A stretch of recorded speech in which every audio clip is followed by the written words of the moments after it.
Hey everyone, it's been a while since I've done an intro, huh? Well, I welcome you all to this fanfic written by Dragon6.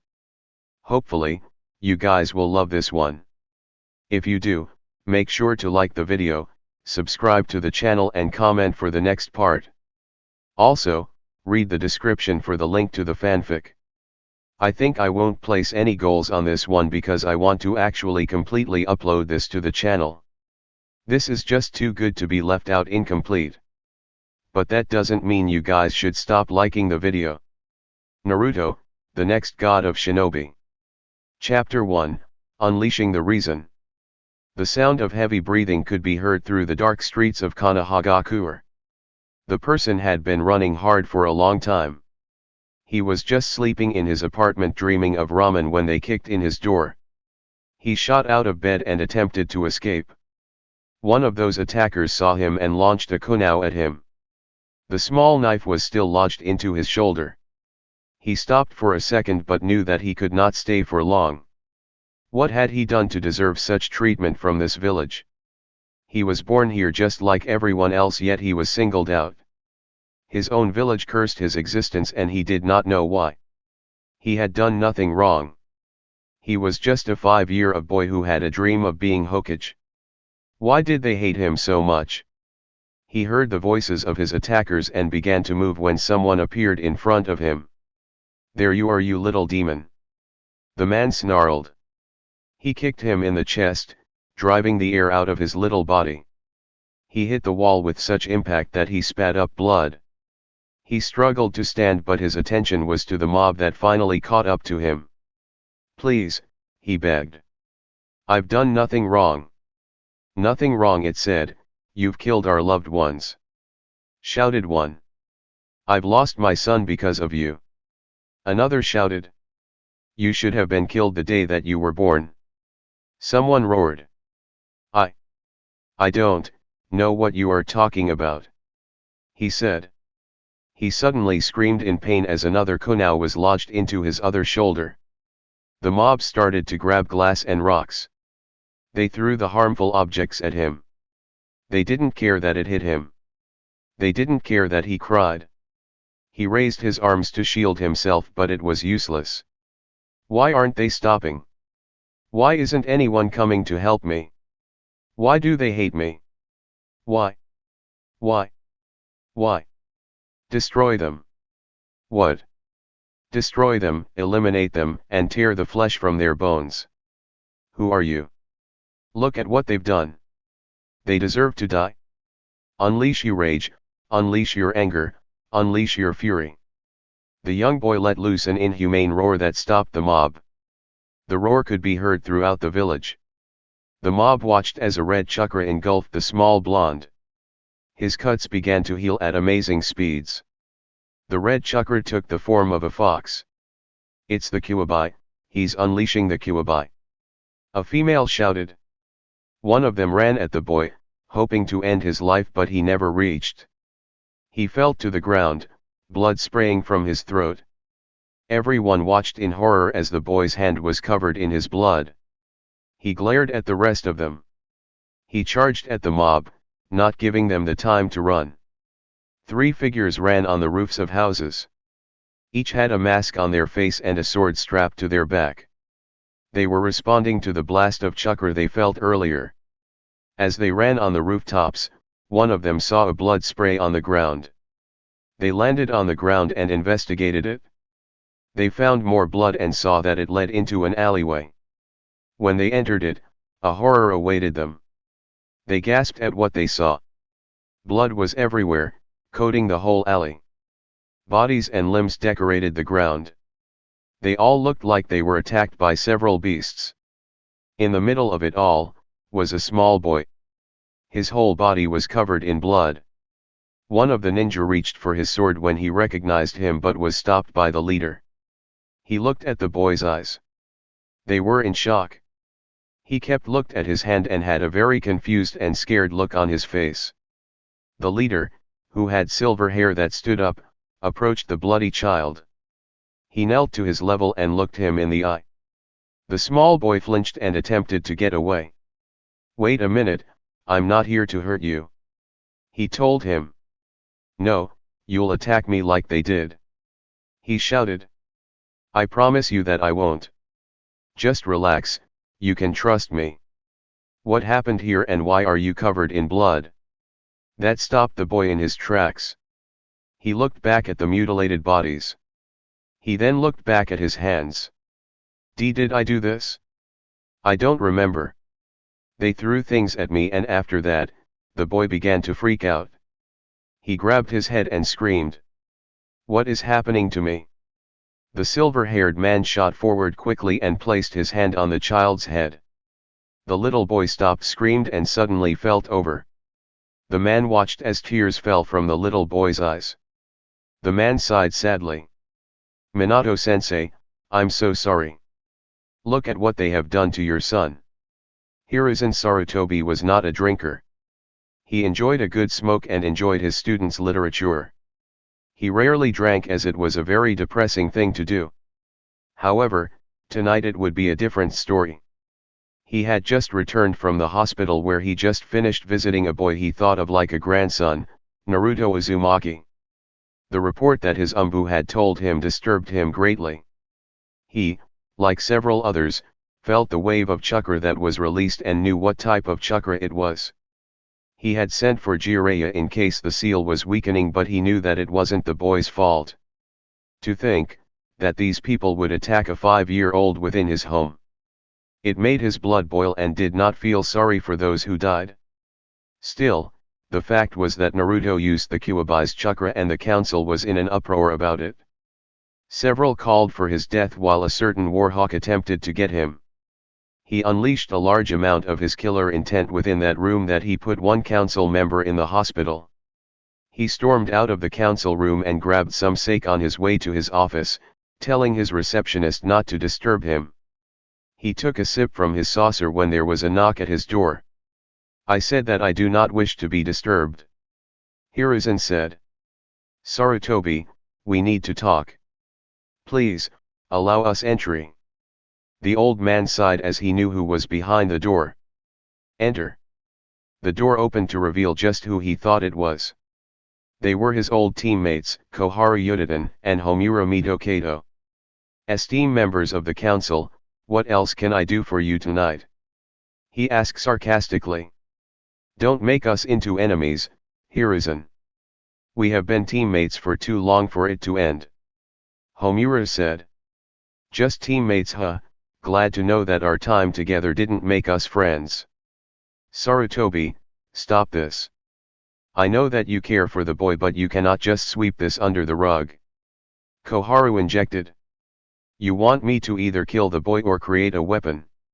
Sorry if I am acting crabby about it. He snarled. What would you have us do then? As soon as word gets out about this, his life will be in danger. Minato would not want his son to be killed by the very people he protected. Homura said. Do you think I don't know that? Hiruzen snapped. He slammed the saucer on his desk. He looked out to the village. I swore to his father as he laid there dying that I would protect him. I feel that I have failed him. He said sadly. Not all of us see the boy as the demon. He is a shining hope, but this must be taken care of. Koharu said softly. Hiruzen sighed and looked out his window. He stood straight and turned to his former teammates. I shall take responsibility for Naruto myself. He informed them. Koharu and Homura shocked at that statement. What do you mean by that statement? Asked Koharu. I shall take Naruto in, I shall train him in the arts and along the way, help him control his demon. He said. That is insane. You can't do that. Homura shouted. I refuse to kill the boy and I would burn this village to the ground before I allow Danzo to take him. I will not be questioned about this. As of today, Naruto Uzumaki is under my care. Anyone who has a problem with that will be dealt with personally by me. He shouted back. The two glared at each other for a while before Koharu spoke. If this is your wish, Hiruzen, she said. Koharu, Homura exclaimed. No, I have no reason to doubt your judgment. If you believe that this is best, then I will not stop you. The council will be informed of your decision," she said. Hiruzen said nothing, nor did he thank them. He walked past them and out his office. He had to inform Naruto of the change his life will take. Naruto awakened to the vision of white. He groaned as he tried to move. His body protested, but he ignored it. He forced himself into a sitting position and attempted to get his bearings. "You've awakened, that's a good sign." Naruto turned to the sound and smiled at who he saw. "Old man," he cheered. Hiruzen smiled at him. Suddenly he got quiet and looked at his grandfather figure. "I'm in the hospital again, aren't I?" "I'm afraid so, Naruto." "What do you remember about last night?" he asked. The young boy went into deep thought.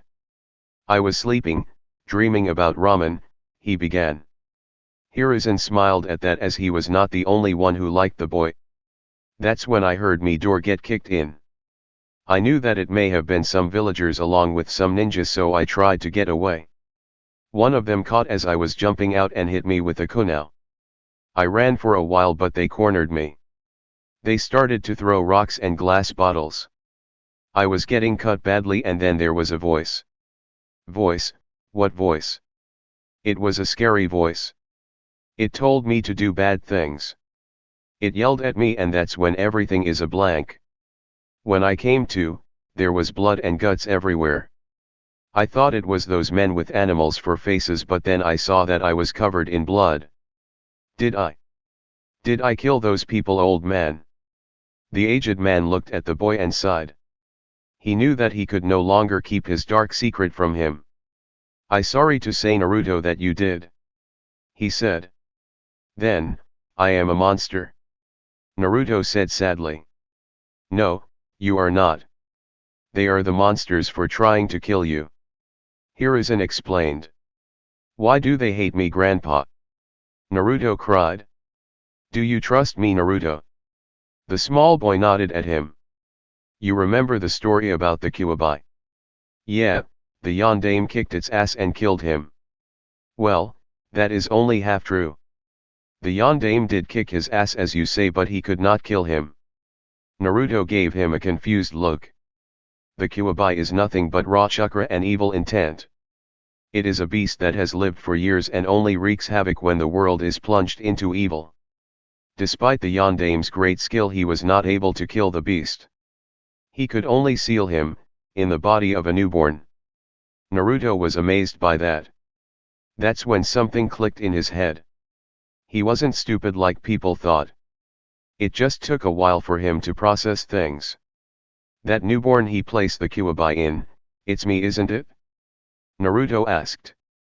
Hiruzen nodded slowly. "But why was I chosen? This is why I asked you if you trust me." "I cannot tell you that information." Naruto looked ready to shout at him, but he was stopped by the sandaime. "I cannot tell you because of the increased danger that you would be in." Seeing Naruto's confusion, he continued. "The yondaime, Minato Namikaze is his name, had many enemies. Image if word got out that he used you to seal the Kyuubi. They would think that you were weapon left by him to protect the village. They would do anything to have you killed."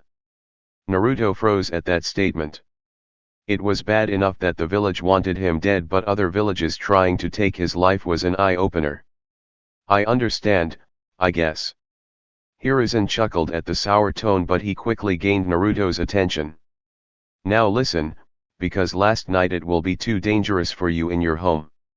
I would have waited until you reached 7 before sending you to the academy, but we must start your training right now. For this day forward, you shall be my student," he said. "Really?" Naruto asked in joy. He started to jump up and down on the bed in celebration. "All right, I'm one step closer to becoming Hokage." "You still want to be Hokage?" he asked. "Well, yeah, I going to have to find a new reason for being the Hokage, but I'm still going to take that hat from you." Hiruzen looked at this boy in amazement. Even after everything he's been through, his will is still so strong. He smiled at his future student. Well Naruto, let's get you out of here. Right. Naruto threw the covers off him and looked for his clothes. He couldn't help but wonder what the future held for him. Chapter 2, The Training Begins. Hiruzen led Naruto to a small room within the Hokage mansion. The room was fairly big and offered the things that his old apartment with the exception of a bathroom and kitchen. Naruto just looked around his new home and took everything in. So, how do you like it? Hiruzen asked. It's really cool. Are you sure that I won't be a bother? Naruto asked. Not at all. Hiruzen looked to his left as an Umbu member appeared next to him. He whispered something which made him nod. The Umbu disappeared and Hiruzen turned his attention back to Naruto. Naruto, I have something to take care of. Get yourself situated and get some rest. If you need anything, ask my daughter. She is down the hall with my grandson. Okay, Naruto said. Hiruzen left and Naruto was alone again. He dropped his bags and fell on the bed. He decided that some sleep wasn't a bad idea. The Sandaime sat and faced the clan heads and council. He wasn't surprised to see them there as word would have gotten around about his taking in Naruto. So, you've summoned me here. What is it that you wish from me? Hiruzen asked. We would like you to explain your reasons for taking in young Uzumaki. Fugaku Uchiha demanded. Straight off the bat as always, the old Kage muttered. Enough Sarutobi, the council will like to know your reasons for taking the boy. Homura said. I would watch your tone, elder. I still lead this village. If you wish to challenge my authority then stand and face me. Hiruzen threatened. Sandaime, please, we would like to know. Hayashi asked. As you wish, I am taking Naruto on as a student. I will train him in controlling his power. He explained. Are you mad? You would teach him how to use that beast chakra? Fugaku shouted. Even I have to agree, you've gone out of line. Inoichi added. And exactly how have I done that? I've already told you all that I will not kill him. I've also said that I would never give him to Danzo. He is not a weapon but a boy who bears a burden that none of you cowards would ever handle. Several members shouted in rage at Hiruzen's words. How dare you, started Fugaku but he was cut off when Hiruzen stood and hit them all with killing intent. Be silent or I will strike you down myself. He ordered. Everyone had never seen him so angry. They took him seriously and followed his order. I can only think about what Minato thinks of all of you right now. He gave his life for this village and all he wanted was the boy to be seen as the hero that he is. You have all spat on his grave with your treatment of his legacy. Some had their head down in shame.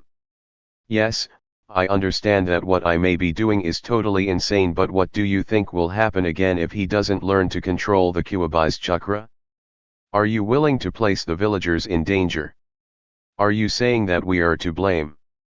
Asked a council member. It wasn't just a mob of villagers this time, there were ninjas that attacked him. Hiruzen stated. None of our clans would dare, Choza began but Hiruzen threw a folder at him. He looked in it and gulped. Yes, among the dead was a Chuunin from your clan as well as a Genin from the Inyazuka clan. I guess I should punish both of you for not reining in your members. Hiruzen threatened. Fine then, so what do you plan on teaching him? Asked Fugaku. Self-defense, tactics, and chakra control for a start. I will not allow the boy to be a target anymore. Anything else I teach him is none of your business. He said, causing Fugaku to growl. Many of the council still looked displeased with him but he looked at them with swaying. Hayashi stood up and faced him. Well, the Hyuga clan will support you but know that he is your responsibility. If this happens again, then we will go to the daimyo. He stated. I understand. If there is nothing else, I will take my leave. Hiruzen stood and walked out of the room, leaving several unhappy people. The next day Naruto was with Hiruzen in a private training ground. Hiruzen was dressed in a black ninja outfit with a brown karate top. Naruto was dressed similar to him but his top was a dark orange. "Okay Naruto, before we begin, I need to go over some things with you. From now on, you will refer to me as sensei. Also, I want you to give it your all. I will have no whining or complaining. The second you do I will punish you. Am I clear?" Hiruzen asked seriously. "Hi sensei, I will do as you command," Naruto said with equal seriousness. Hiruzen smiled at him. "Good, now drop and give me 20. Hi." Naruto dropped to the ground and did 20 push-ups. After that, Hiruzen had him do several other exercises including sit-ups, jumping jacks and squats. Naruto did each one without complaint and wasn't even sweating. Hiruzen was amazed at the boy's stamina. "Are you warmed up yet?" he asked. "Yes sensei," Naruto replied. "Good, stand by my side." Naruto did as he was told and stood by him. "Get about 2 feet to my right." Naruto moved 2 feet away from him. "Good, now you will follow my every movement. Watch and observe as I do this kata." Naruto stood and watched as Hiruzen went through a taijutsu form. When it was over, he returned to where he started and commanded Naruto to follow. Naruto did just that. He made a lot of mistakes and butchered the kata, but Hiruzen was patient and worked with him. After an hour and a half of forms, Hiruzen started with his control.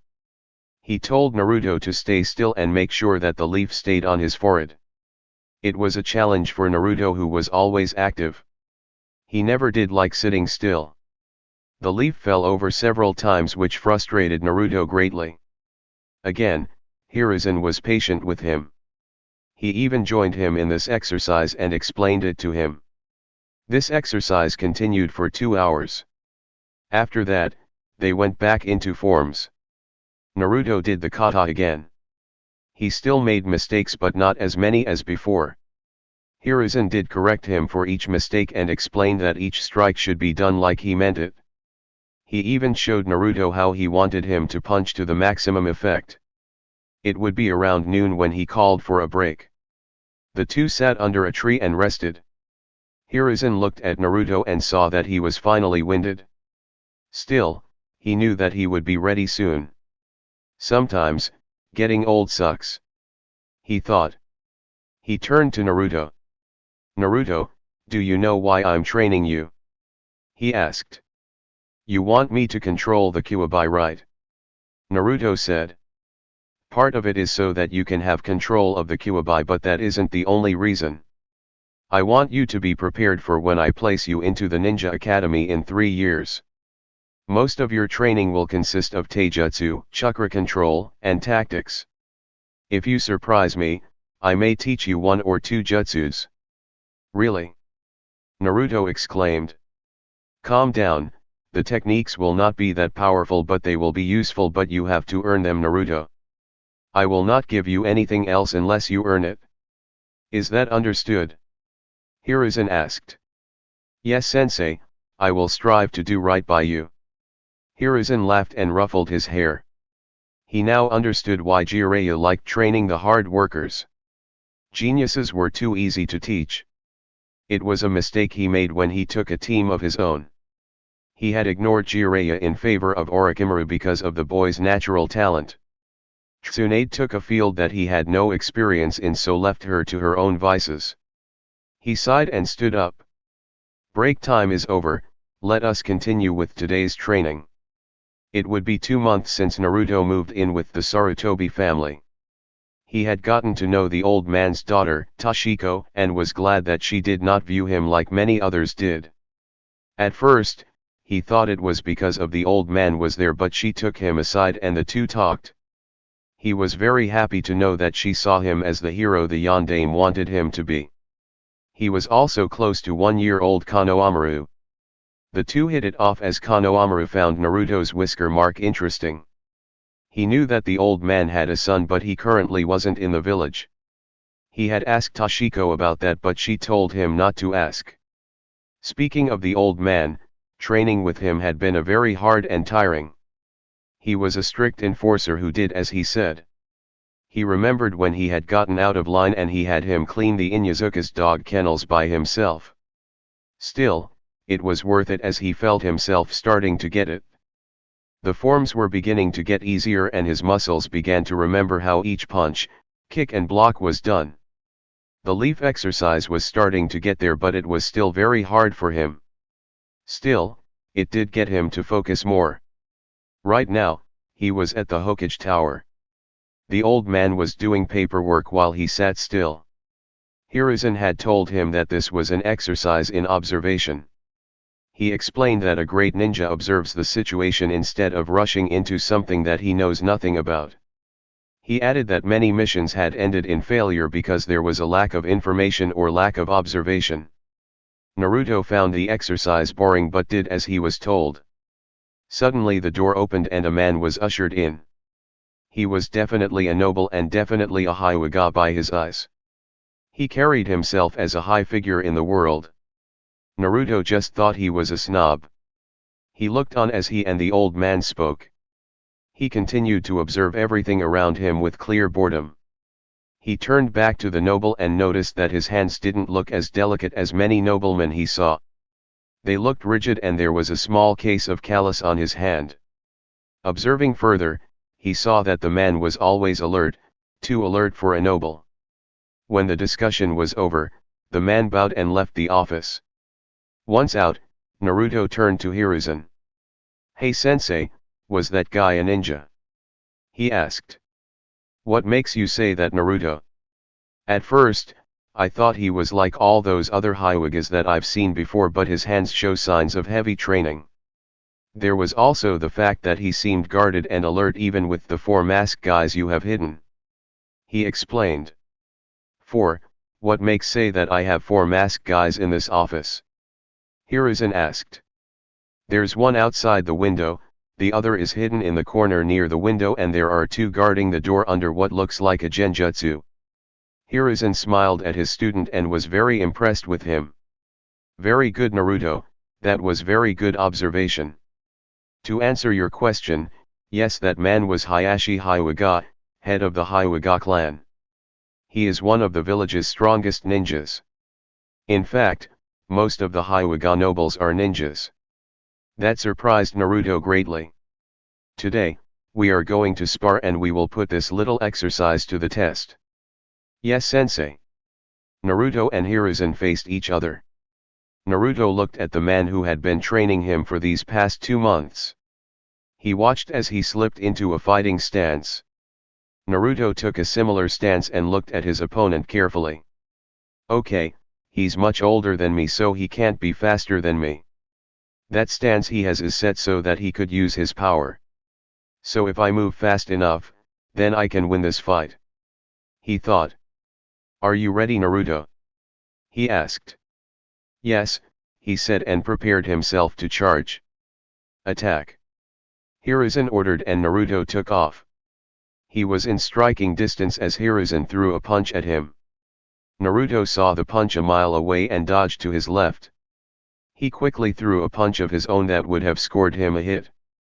Hiruzen caught the punch to Naruto's surprise and hit the blonde with a back fist.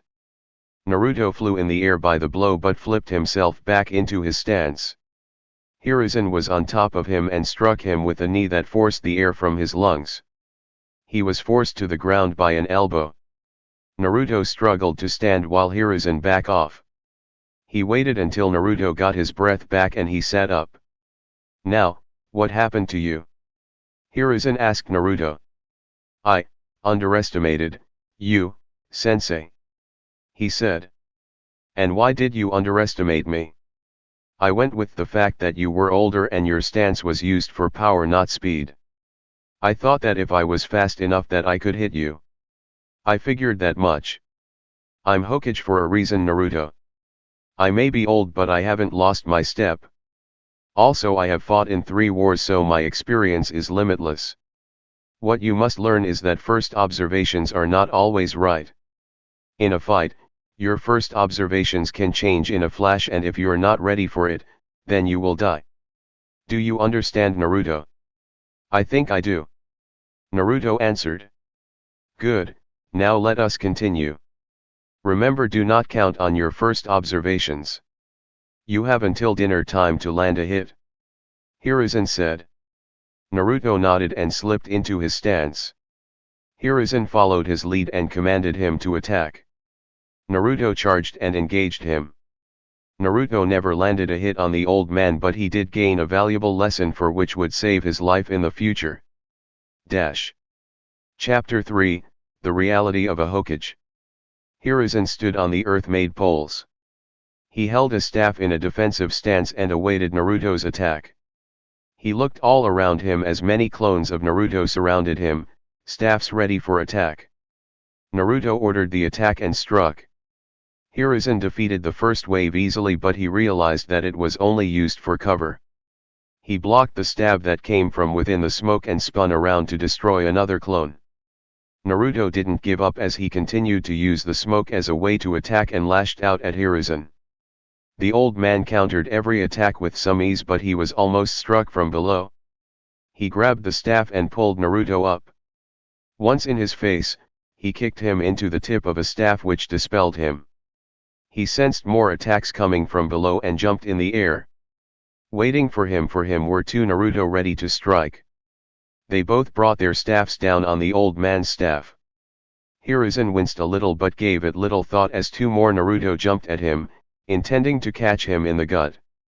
Hiruzen spun his to break out of the stalemate he had. He smashed his staff into one Naruto that disappeared in a puff of smoke and kicked the other Naruto that also disappeared. As he came down, he raised his staff in the air.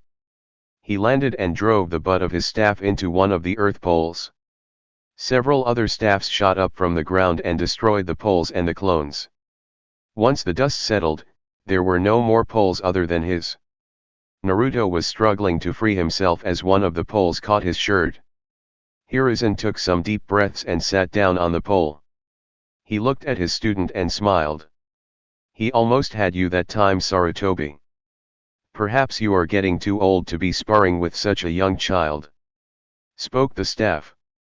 Perhaps you're right, my old friend, but I get some joy out of these spars. He is only 6 and he has progressed so far. Hiruzen said. Agreed, he is as hard-working as his father. Said the staff.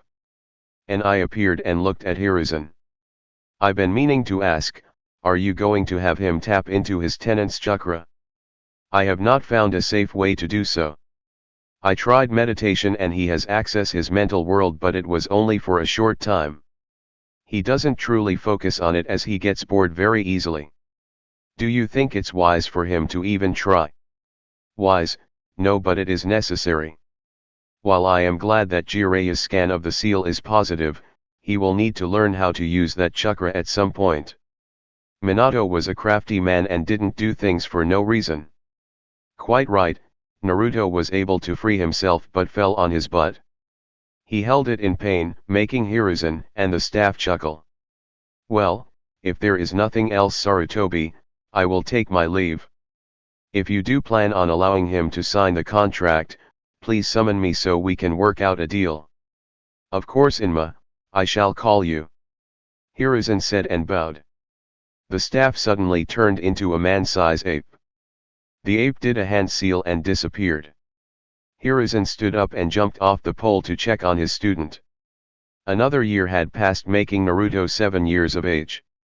His skills in taijutsu, tactics, and ninjutsu had grown greatly. He had taught the Kawarami no Jutsu and Henge no Jutsu.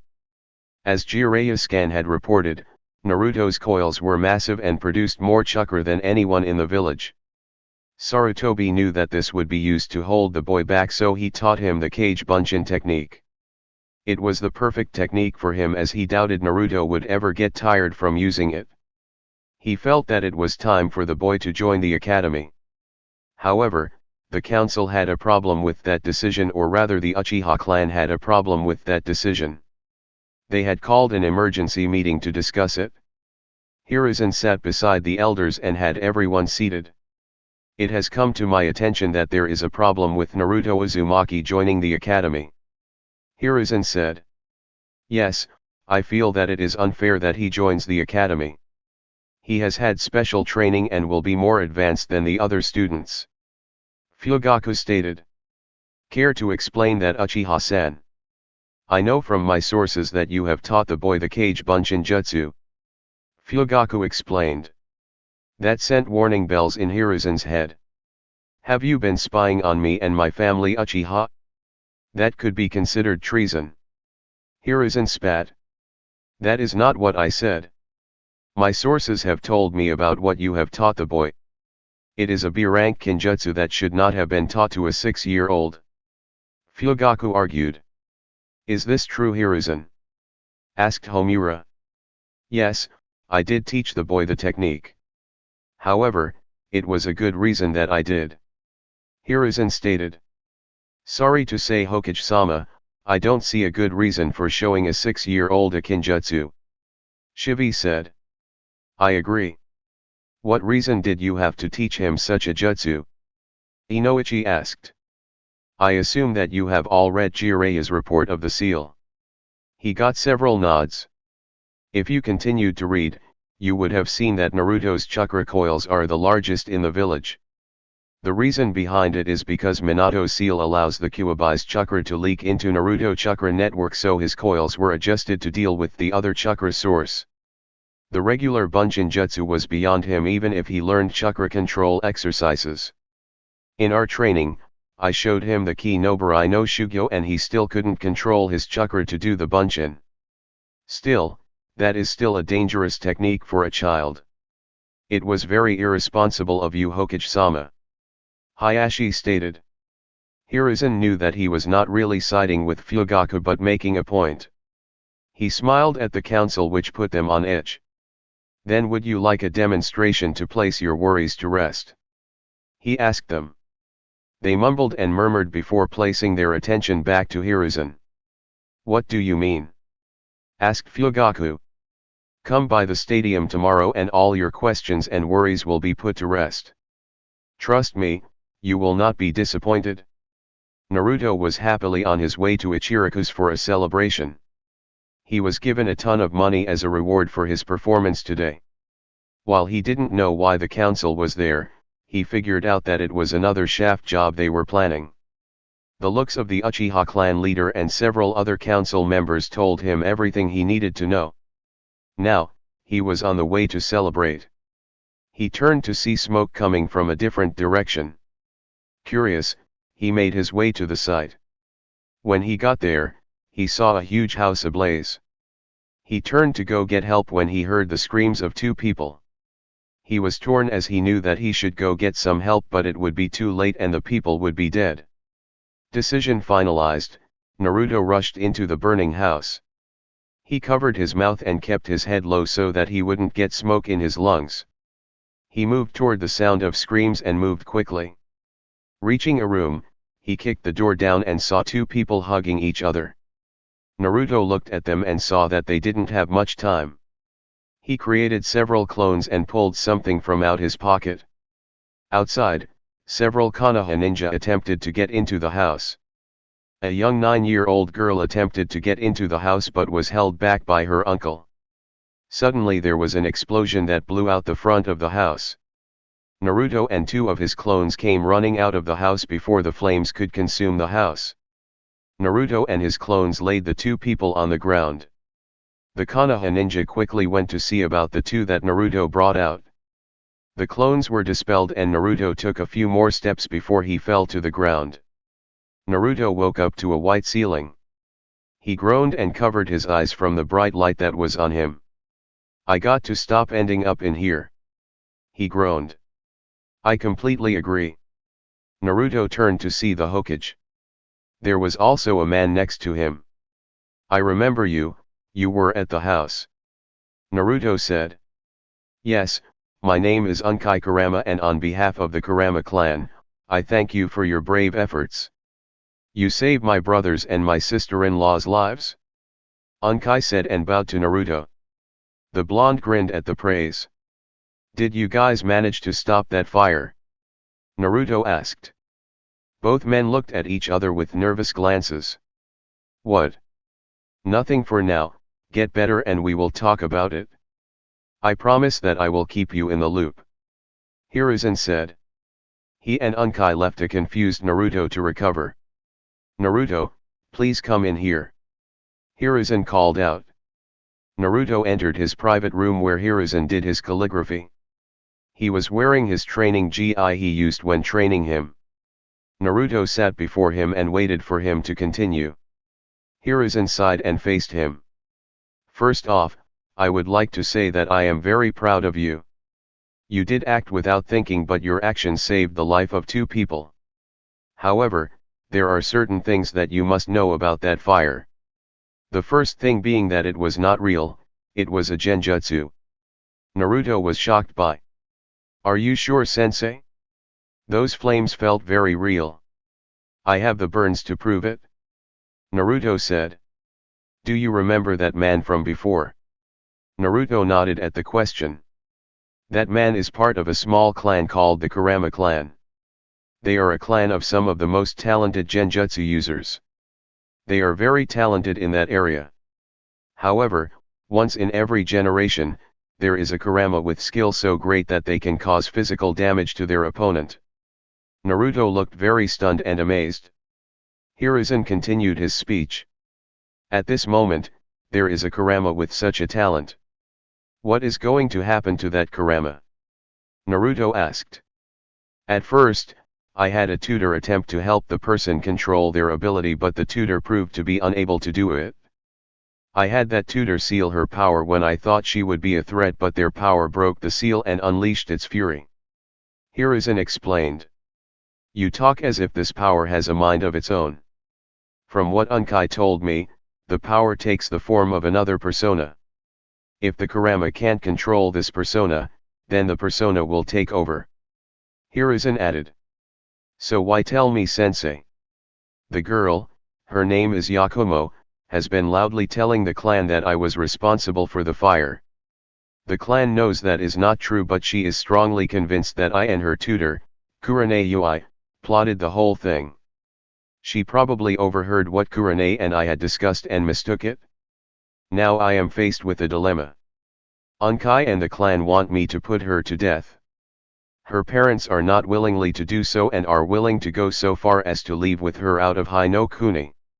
I can't do that because of what our enemies will do. I ask you, my student, because you wish to be Hokage, and a Hokage must make a choice of such difficulty. Think of it as a test. Hiruzen said. Naruto looked at him and saw that he was very serious. Well, I won't kill her. It's not her fault that she was given such a gift, that's just an evolutionary process. I do believe that a stronger seal is needed, but the seal should only be used with her consent. I know how it feels to not know why things happen. I would sit with her and her family, explain what was misunderstood and offer my plan to them. A good plan, but what is to stop her second persona from overcoming the next seal? Hiruzen asked. Then I would suggest a better seal master, one who has years of experience. Naruto countered. Do you truly believe that experience really matters? Yes, because an experienced seal master can learn the mistakes of the first seal and improve it. Why not just use the stronger seal and put her in confinement? Her parents won't allow it. If you try to have them silenced, she would be even more resentful of you, Yui-san, and all of Konoha. Hiruzen looked at his student carefully. Naruto did not waver under his gaze. He smiled at Naruto. Your answer was satisfactory, but you could have been a little more convincing. Hiruzen stood up, followed by Naruto. Hiruzen led the blonde back to his room. 2 weeks later found Naruto standing in front the academy gates. He was wearing a pair of black pants, a dark orange and blue kimono top with a mesh shirt underneath, black sandals and arm guards. He had a small ponytail in the back of his head as he allowed his hair to grow out some. He was a bit nervous about being here as he knew some of the instructors would be out for him. A hand fell on his head and he looked up to see the sandame. The wise old man gave him a smile and pushed him forward. Naruto groaned and got into line with the other.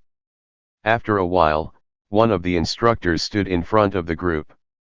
He wore the standard outfit of a Chunin, his hair was tied and had a scar running across his nose. "Greetings, my name is Irika Umino and I will be your teacher. I would like you welcome to the academy," he said. Naruto wondered what the next 4 years were going to be like. Chapter 4, Academy Day, Part 1. Naruto sat toward the back and waited for the games to beginning. As he entered the building, he saw the teachers giving him the look. He ignored it as best as he can, but he was still worried about what they had planned. He began to wonder who was going to be his instructor for the next 5 years. The door opened and in came the instructor from early. Irika was his name, he remembered. "Okay class, let's settle down," he said. The class was still a little rowdy. "Class," they still ignored. Irika took a deep breath. "Sit down and shut the hell up," he roared. The class quickly shut up and began to wonder how he did that with his head. Irika returned to normal after getting their attention. "Listen for your name," Irika read out each name that was on his list. When he reached Naruto's name, he paused for a short while. Irika knew who he was and was very impartial toward him. His parents died while fighting the Kyuubi and hated the demon for it. He knew that Naruto wasn't the Kyuubi, but he couldn't help but be angry. Still, he was an instructor and he would not follow the crowd when it came to him. He would still be impartial and just wait and see. "Okay, we'll begin with a little history," Irika said, causing some to groan. "First question, what 2 clans founded Konohagakure no Sato?" He looked around and his eyes landed on Naruto. "Uzumaki, answer the question." Naruto stood and faced him. Konohagakure no Sato was founded by the Senju clan, led by Hashirama Senju, and the Uchiha clan, led by Madara Uchiha. Naruto answered. "Very good Uzumaki, you may be seated," Irika said. Naruto sat down and Irika continued with the lesson. Naruto stood along with everyone else outside. They were lined up in 5, each line facing a wooden target. Each target had 5 spots with bullseyes. Naruto watched as everyone threw their shurikens. Some of them were just awful while others were decent. This one girl was amazing as she hit every target dead on. She would be real scary when she graduated. It was now his turn and he stood at the line. The guy who was watching his line glared at him, but he quickly changed his look and handed him some shuriken. Naruto didn't miss the glare and noticed that these were different shuriken. He sighed and looked at the target. In seconds, 8 shuriken hit each bullseye. While it wasn't dead on, it was close enough. The instructor was surprised that those shuriken made it to the dummy. He frowned, but Naruto had already moved to the end of the line. Naruto ducked and weaved as the instructor lashed out at him. He heard Irika tell the guy to take it easy, but he ignored him and continued his assault. He noticed that he was beginning to get winded, so he stopped dodging. The instructor hit the ground when Naruto's fist connected with his gut. The instructor was taking deep breaths while Irika walked up to him. "Uzumaki, this was a spar. There was no need to hit him that hard," Irika shouted. "Sorry sensei, I didn't control my strength," Naruto apologized. "I won't take points off this time, but in the future, you will control your strength when sparring," Irika commanded. "Hi sensei." Naruto walked out of the circle while Irika checked on his fellow instructor. Naruto walked out of the academy, taking in the glares from the parents that came for their kids. He wasn't expecting anyone since he knew that the Hokage would be busy.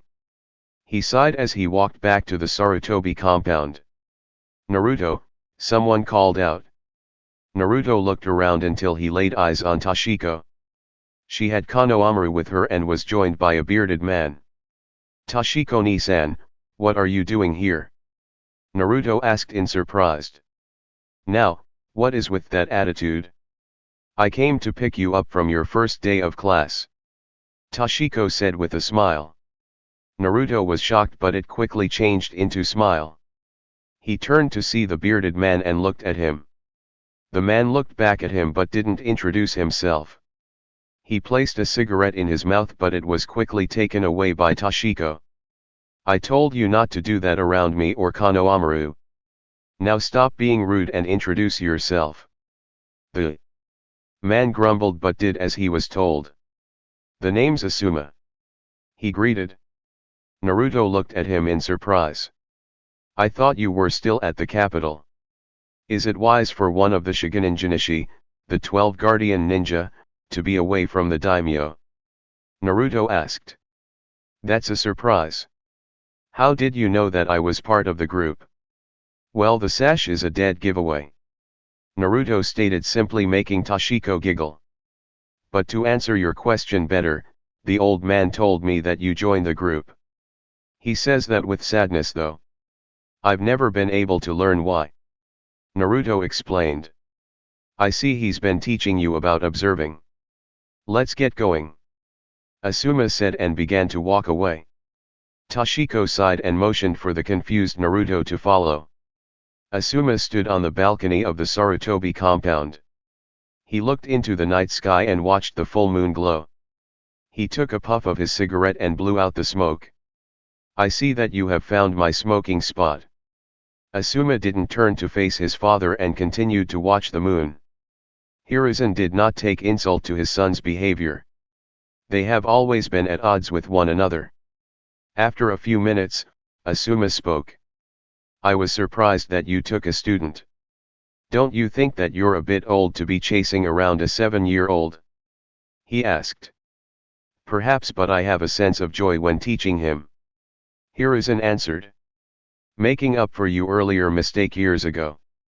"Yes, but not from that time. I made a vow to Minato that I would protect him. I failed 2 years ago, I will not fail again. Why am I back here, old man? The daimyo released me for duty because you requested it?" Asuma asked, finally turning to look at Hiruzen. "I heard about the coup," Hiruzen said. "I could have handled it. I really don't care what the people say. I'm no traitor," he explained. "I know that you're no traitor, but the people at the capital do. Your presence causes worry among the populace. Chiriku has already left and is doing well at the fire temple." "I don't wish to be here, father," Asuma stated. "I know you don't, but I need you here, son," Hiruzen said and walked away from him. Asuma turned back toward the moon and sighed as his life just got complicated. 3 weeks in and Naruto was getting into the whole academy thing. The instructors still gave him a hard time and the kids either stayed away from him or attempted to bully him. The only upside was that Iruka treated him fairly and was honestly impressed with him. He didn't pick on him like the rest and talked to him personally. The two even shared a bowl of ramen together. His did make one friend. His name was Rock Lee. The other kids picked on him because he couldn't do anything other than taijutsu. Naruto talked to him and told him that those idiots didn't know anything. The two would spar and would improve their stances and attacks. He didn't know how he stacked up in class, but he had a feeling that he was at least in the middle of the pack. Iruka entered and called for order. After the last 3 times Abi yelled at, the class did as he ordered. "Today, we will be adding another student to our class." He looked at the door and a girl stepped in. She had on a purple and lavender top with only one sleeve and a matching skirt. She had long brown hair and light brown eyes. "Introduce yourself to the class," Iruka said. "My name is Yakumo Kurama. I'm 9 years old and a member of the Kurama clan. I like to garden and to paint. My goal in life is to control my clan's Kekkei Genkai, become head of my clan and to be the greatest of genjutsu users," Yakumo introduced. Naruto was surprised by who this girl was. It had been a while since he heard the name Kurama. Truth was, they kept to themselves a lot lately. What Naruto didn't know is that there were a couple of incidents that were stopped by the Kurama clan as a way of thanking him for saving the leader and his wife. Iruka told her to take a seat and she walked toward it. Yakumo gave Naruto a glance before moving on to her seat. He didn't understand what the look was for, but he ignored it and began to pay attention to Irika. Lunchtime came around and Naruto was again alone with his ramen. He thanked the gods for Toshiko, who would ignore the old man's strict eating menu. Suddenly, a shadow felt over him. He sighed and looked up but was surprised to see Yakumo. "Your name is Naruto Uzumaki, right?" she asked. "Yeah, I'm Naruto Uzumaki. Is there something I can help you with, Kurama-san?" Naruto asked. He watched as she bowed to him. "Thank you very much for my second chance," she said. Naruto looked on, confused. "Perhaps I should explain. It's like this." Flashback. Hiruzen stood with Kurane at his left. He faced Yakumo, Murakumo, Yuroko, and Unkai Kurama. Yakumo glared at both the Sandaime and Kurane. Despite her mother and father explaining everything to her, she was still upset at the both of them. Kurane had no faith in her while Hiruzen ordered her to do something without her consent. "Now that everything has been explained, I would like to ask you a question, Yakumo. Do you still wish to be a ninja?" Hiruzen asked. Yakumo looked at the Sandaime with caution. He smiled as he continued. "While your daughter is physically weak, she can grow stronger with proper training. However, her element powers are a problem. What I suggest, with your permission, seal of Yakumo's Kekii Genkai. I will send for my student to do the sealing as the one placed on your earlier did not work." "So you will send for Jiraiya-sama?" asked Yuroko. "Yes. When the sealing is done, I would like for Yakumo to go to the academy to learn.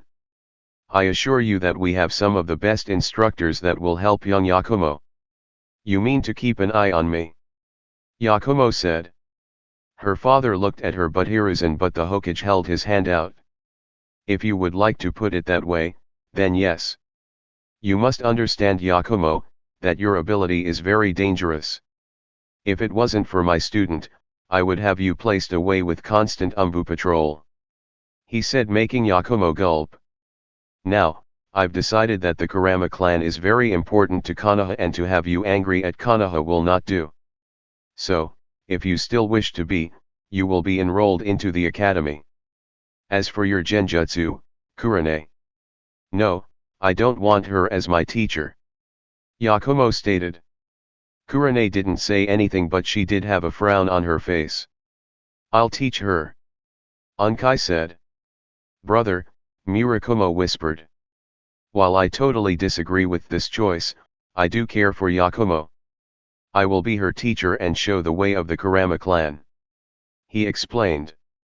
"Good, I will send for Jiraiya at once," Hiruzen said with a smile. "Present. I don't know what you said to the Hokage, but I thank you, and you forever have a friend with the Kurama clan," Yakumo said and bowed. Naruto grinned but had a sweat drop on the back of his head. Inside his office, Hiruzen watched from his crystal ball. He found it just too funny on how nervous Naruto was. The boy had just made his first step into politics and he didn't even know it. Jacken was many things. He was older than the other students, he was bigger and stronger than the other students, and he was a bully to many of the students. It was just something he liked doing from time to time. However, he was smart on who to mess with and he made sure that he wasn't caught. He decided to pick on his next target, Naruto Uzumaki. He didn't really care why the instructors glared at him or why his drunk ass of a father told him to mess with him at every turn, but as long as he wasn't getting in trouble, who was he not to go for it? The thing was that Naruto didn't do anything when he messed with him. He either just ignored him or didn't bother with him. It pissed him off so much that he almost belted him, and he would have if Irika hadn't been there. Suddenly, that new student had come in a week ago. He finally had something, seeing that they were very close friends. Naruto was eating his lunch with Yakumo when a shadow fell over the both of them. He sighed and turned to face Jacken. "Well, if it isn't the pipsqueak. And I see that you've finally gotten a friend," Jacken mocked. Hello again Jacken, what do you want this time? Naruto said. You know this guy Naruto-san? Yakumo asked. Naruto-san, why is she giving you so much respect demon? Jacken asked. Excuse me but what the hell are you doing disturbing us? Perhaps you should leave us and go roll in the mud. Yakumo shouted. What did you say to me? I'm sorry I didn't know that you were stupid as well as slow. Jacken boiled with rage and cocked his fist back. He threw it, intending to smash the girl's face in when he was suddenly in the air. He landed hard on the ground but was in pain as Naruto held his arm in a place while twisting his wrist. Listen Jacken, you may be a bully to me but the minute you attack one of my friends is when all bets are off. Do it again and I promise you I'll do to you a lot worse. Naruto said coldly. Why you little shit, Jacken snarled. That'll be enough, both of you. Iruka exclaimed. Naruto released him and Jacken stood up. He glared dangerously at the two standing in front of him. I see that you haven't been listened Jacken. What? But I didn't do anything. He shouted. I watched the whole thing. I think that you, and your father need to have a talk after class. Iruka informed. Jacken flinched but he glared even harder at Naruto. This isn't over Uzumaki, count on it. Jacken growled. Jacken was dragged away by Iruka. Naruto just sighed as his days at the academy just got harder. Chapter 5, Academy Days, Part 2. Hiruzen waited until Naruto came back from the academy. He needed do another exercise with his pupil. He was very proud of him but he felt that he was still a bit too rash. Yesterday's spar showed that he still did not think before acting. He wasn't only training him to be able to defend himself but he was teaching him how to be a complete ninja. Hiruzen heard the footsteps rushing to the balcony. Naruto blasted out in his training clothes and was waiting for the training exercise. Naruto was surprised to see the old man still in his Hokage robes. Sensei, aren't we going to start training now? Naruto asked. Yes, we are. Sit down Naruto. Hiruzen ordered. Naruto sat down in front of him and waited. I am very proud at your progress as of late. You are getting better at controlling your chakra, taijutsu, bojutsu, and observing. Thank you sensei. However, I am very disappointed when it comes to your tactics. I do admit that you have an uncanny ability to think of a plan on the fly and it is useful. Still, you must learn to plan your tactics much better so I have a new exercise. In front of you is a shogi board. Many warriors and generals use this as a way of planning. Hiruzen said. So, this is a game? Naruto asked. Yes but it will teach you patience and increase your tactics. I'll show you how the game is played and how each piece is used. Then we will play a game and your goal is to win. Is that understood? Hi, sensei. Hiruzen just smiled as he showed his pupil the game of shogi. Hiruzen kept himself from laughing at his pupil. He watched as Naruto was sweating and racking his brain as he looked at the board. Hiruzen wasn't very surprised that he had not been forced to use the Yaguragakoi to beat him. Naruto made his move but it was very hesitant to make it. Once it was made, Hiruzen dropped in on Naruto's territory. The young blonde whined and rubbed his head. I think that's enough for today. Hiruzen said in amusement. No way, I'm not done yet. One more game. Naruto exclaimed. Now, know when to quit Naruto. I've been playing this game for quite a long time and I'm very good at it. You can't expect to win every time. Hiruzen said calmly. Yes sensei, Naruto muttered. Hiruzen chuckled and ruffled Naruto's hair.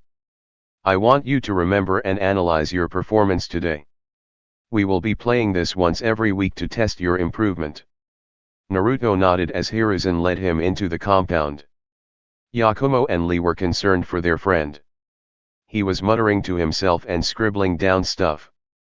Yakumo recognized the doodles as a shogi board. What are you doing? She asked. I have to figure out what I did wrong. Naruto answered. Lee and Yakumo were confused, so Naruto explained some more. The old man is testing me with a game called shogi. Something about tactics and patience. It sounds boring to me. I would think that the student of a cage was a bit more intelligent than this. A voice said. All three turned to see a boy who was followed by several girls. Naruto noticed that Yakumo was glaring at him for some reason. And you would be? Naruto asked. His name is Hyuga Neji. He is also known as the Hyuga Prodigy and in line to be this year's Rookie of the Year. Yakumo said coldly. Boyfriend of yours? Naruto joked. The glare she sent his way made Naruto duck behind Lee. She turned back to Neji. What do you want, Hyuga? Yakumo asked hotly. I came to see why the Hokage would waste his time with such a person, he said. He turned to look at Naruto. I see nothing special about him. His destiny is wrapped in failure. Yakumo glared and evenly looked offended. Naruto looked at Neji with a calculating gaze. I didn't know that the Hyuga clan had such an ability. So you can see into the future, Neji, was it? Naruto asked. That question surprised Neji as he expected him to get as red as his two companions. Still, he kept his cool expression. These eyes can see deep within your soul.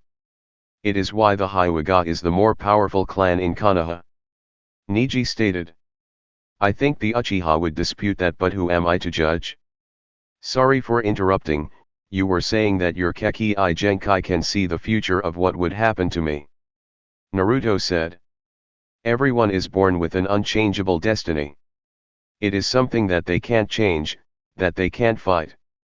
We must all submit to that destiny and accept it.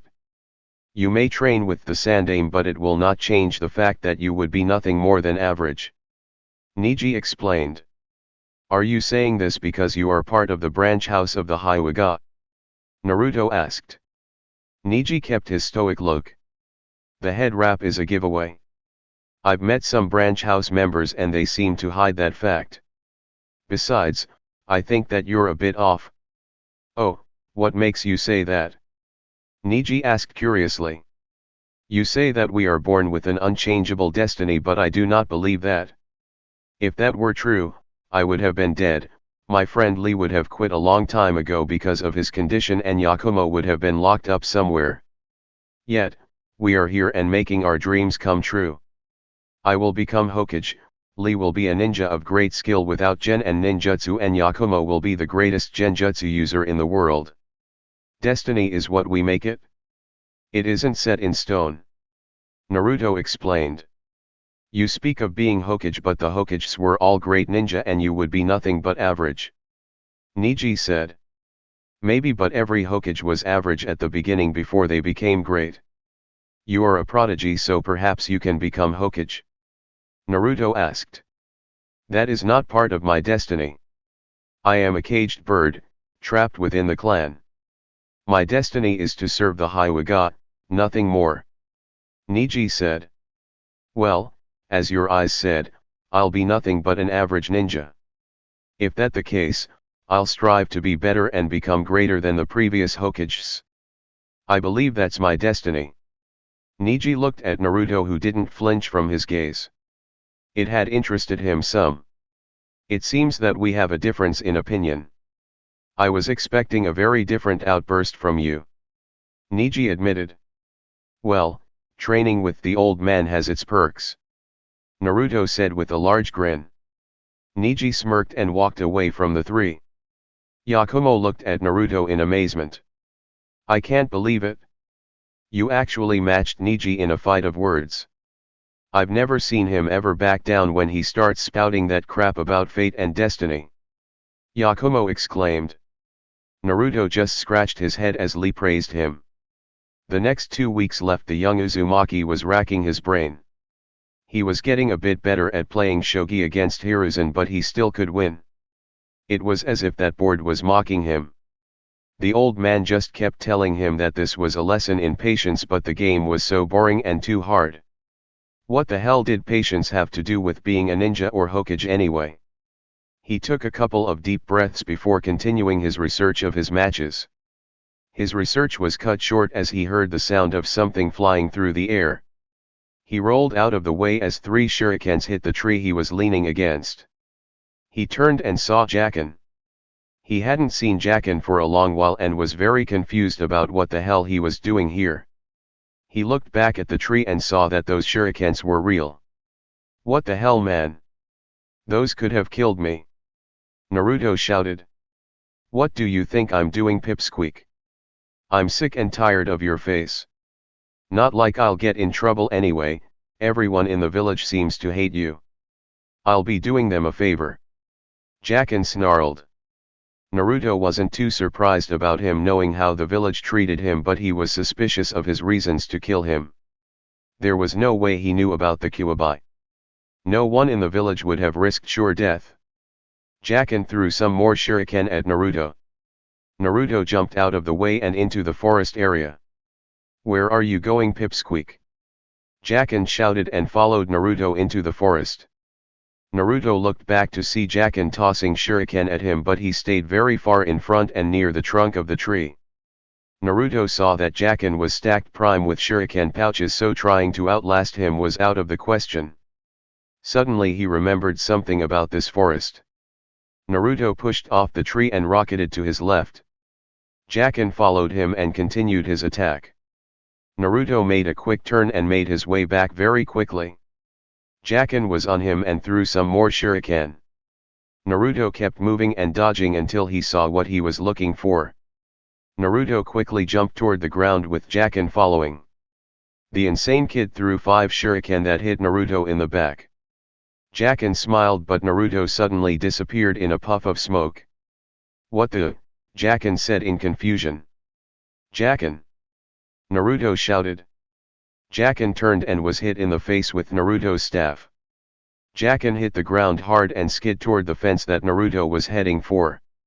Naruto landed and watched as Jacken rolled around in pain. The blow was not that hard, so Naruto was confused by his pain. Also, why was Jacken holding his sides? He watched as Jacken struggled to stand.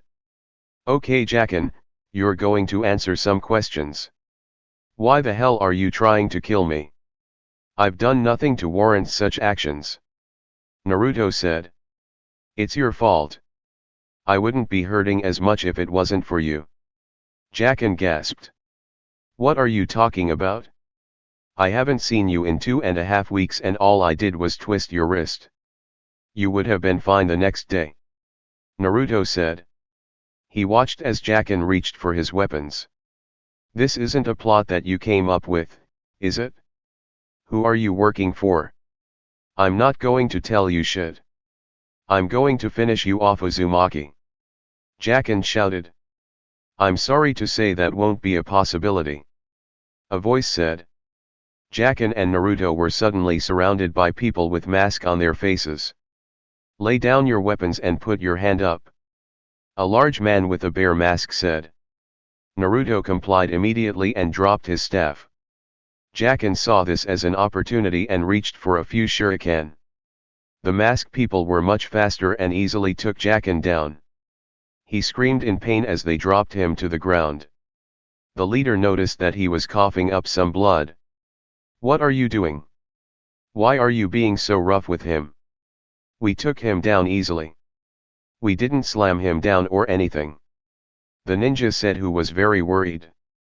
Sir, I think he was already injured. When he attacked me and I defended myself, I hit him toward the ground. He was reeling in pain and holding his sides. Naruto informed. Shut the hell up, Uzumaki. Jacken shouted. The man in the bear mask looked on and decided to investigate. Take him to the medics, knock him out if he resists. Uzumaki, you will explain this now. If I recall, you aren't allowed within 100 feet of an Umbu facility. He said. Naruto just chuckled sheepishly. Hiruzen, flanked by Homura and Koharu, sat and waited for the two to give their reports. One was the Umbu captain who found the 2 boys and the other was the head medic at the hospital. He turned to the captain first. What do you have to report? Hiruzen asked. Young Uzumaki was telling the truth. He was attacked by this Jacken kid. We found where the battle began and Uzumaki must have known that one of our facilities was in the area. Naruto probably lured him toward that spot, probably aware that we have sensors around the place from his last prank. The captain reported. Hiruzen nodded and turned toward the medic. Naruto was correct about Jacken's injuries. They were not caused by Naruto's staff, that much I know for sure. The only injury that Naruto made was a small bruise on the side of his face. Jacken has multiple bruises on his chest, stomach, and back. There was mild internal bleeding that was easily taken care of. We also discovered that this is not the first time. We saw that all of Jacken's bones have been broken before. Our final conclusion is that he has been greatly abused and very intensively. The head medic said. Hiruzen frowned at the report and wasn't happy. He looked toward the captain. Bring in Jacken's father and have Ibiki talk to him. Hiruzen said. Isn't that a bit extreme? Asked Koharu. Extreme, yes, but if this boy is being abused to such a degree, then the boy's father must be questioned.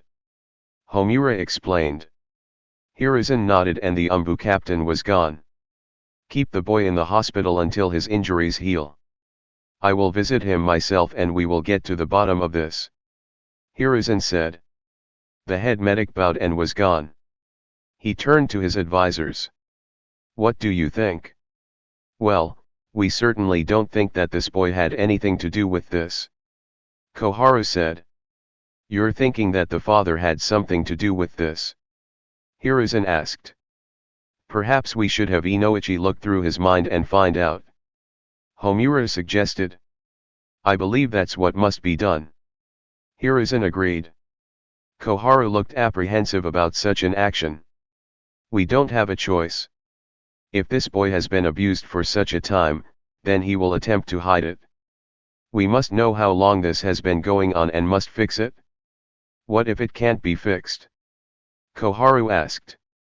Then Jacken will be removed from the program. We do not need such instability within the ranks. Hiruzen said. Homura nodded as did Koharu. Chapter 6, Academy Days, Part 3. Jacken slowly opened his eyes and looked around his surroundings. He didn't recognize the room, but there was a strange smell. It didn't smell like sake or rotting garbage. He groaned and moved his arm, scratch his head. That's when he saw the bandages on his arm. He searched some more and found his whole body was wrapped in bandages. No way, that son of a bitch wouldn't do this. He thought. You're finally up. Jacken turned suddenly to see someone. It was a member of the Black Ops. He could tell that it was a woman because of the voice. She wore a cat mask. She turned toward the door and spoke to someone. She returned to looking after him. Where am I? Jacken asked. You're at Konoha Hospital. The doctors have treated your bruises and fractures. She answered. Am I in trouble? He asked her. You attempted to murder one of your classmates. You should be in the hospital wing of headquarters. However, the Sandaime wishes to speak with you personally. She answered him. The door opened and Hiruzen entered the room. The member bowed to him. Thank you, Nico, if you would leave us alone for a moment. Hiruzen ordered. Hi Sandaime-sama. Nico said and left. The door closed and Jacken was now face to face with the Hokage. He noticed the file in his hand as the ninja leader took a seat. Hiruzen opened the file and began to read out loud from it. Jacken Watanabe, age 9. Father's name is Seneca Watanabe, a former genin of Konoha, and mother's name is unknown. Failed the genin exams once because you did not attend the academy on that day. A known troublemaker and bully. Excels in taijutsu and weapons, second only to Tenten Kagakai. Hiruzen read and closed the file. He looked at Jacken, who gulped at the gaze. I will ask you some questions. Depending on how you answer, will help me in determining your punishment. Is that understood? Yes, Hokage-sama. Jacken said. Your injuries, how did you get them? Hiruzen asked. My injuries were the result of my training, he said. Hiruzen smirked at him. You must not be too afraid of what will happen to you. I know that you're lying. My umbu has searched your father's apartment. Your father has also been detained and has already been interrogated by one of my best ninja. I know about the abuse, Hiruzen informed. I apologize, Hokage-sama, Jacken said. Why did you attack Naruto Uzumaki? I was ordered to by my father. Why? 2.5 weeks ago, Naruto stopped me from picking on his friend. Irika called my father. He was furious that he was called down to the academy for such a reason. Still, when he learned that Naruto stopped me, he flipped. I was unable to move after the beating he gave me. He threw out and told me not to return until I killed Naruto. Jacken explained. Hiruzen frowned at that. Why didn't you report the abuse to your instructors? Hiruzen asked. Jacken paused for a second, but he sighed and told his answer. He's all I have. I don't even know my mother. That drunk only told me that she was a whore and she was just getting back at him for impregnating her. I know he didn't love me and I know that he wouldn't care if I was dead, but he was all I had. Hiruzen looked at the boy in front of him and his heart went out to him. I do feel for you, son, but you attempted to murder a boy that is personally under my care. Jacken was suddenly scared for his life. You have two options before you. The first option is a year at an umbu prison. After your release, you will be shadowed by an umbu and under house arrest for another year. If you stay out of trouble, I will see about getting you back into the ninja program. The second option is a trial. If you're found guilty, you will be sent to the boiling rock for 15 years. What will be your choice? Hiruzen asked. Jacken was thinking of the choice before him. The boiling rock was Konoha's toughest prisons. Only the meanest and craziest went there. Before making his choice, he just had to know something. What is to become of my father? He asked. Your father has been found guilty of child abuse and reckless endangerment. He will not be leaving prison for quite a while, Hiruzen said. Jacken had a ghost of a smile on his face. I take the first option, Hokage-sama, Jacken said. That is a very wise choice. Nico, Hiruzen called out. Nico entered the room and dropped to one knee. Sir, transfer young Jacken to the umbu medical wing. Once healed, place him in a cell for 1 year. Hiruzen ordered. It will be done, she said. Hiruzen took his leave and Nico prepared to move the new prisoner. So Jacken had been abused all his life and his father wanted me dead? Naruto asked Hiruzen as they place another game of shogi. The old cage nodded, never taking his eyes off the board. So, he's going to be in prison for a while. There was another nod from Hiruzen, which made Naruto pout. Hiruzen chuckled at the boy. I commend you for attempting to distract me, but it won't work. Now pay attention to the board, Hiruzen ordered. Naruto grumbled and stared at the board. A year passed and Naruto got a year older. His training with the old man had been very fruitful for him. His skill with the bow was increasing greatly. He even combined his bow skills with his taijutsu, making Hiruzen take him a bit more seriously. His chakra control was better and he could make it up a tree 3 times before losing control. He was still a bit slow on the tactical part of his training, but he was getting there. He had still not found a way to defeat the old man in shogi, but he would find a way. He had also earned another jutsu for all of his hard work. The name of the technique was called Shinjuzansha no Jutsu. It was an earth technique that allowed him to go underground and snag someone under the earth. It was an awesome technique. Too bad Irika didn't appreciate it like he did.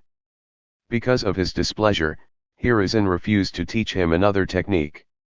His friendship with Yakumo and Lee continued to grow. The three were a very tight group that was rarely seen without one another. Lee had improved on his taijutsu and wasn't too far behind Naruto. Yakumo excelled in genjutsu and learned a self-defense moves from members of her family. The group added one more to their group. Her name was Tenten Kagakai. She joined the group after witnessing one of Niji's and Naruto's verbal spars. She found the group very interesting and was part of the group from then on. Speaking of Niji and Naruto, the two had a friendly type of rivalry. They spared and competed just like everyone else, but their verbal battles were some of the most intense thing anyone witnessed. Niji still believed that everyone's fate was set in stone. Naruto believed that a person's fate is made by said person. There was never really a victor as neither person convinced the other. Still, Naruto did tell Niji that he enjoyed these little battles of theirs.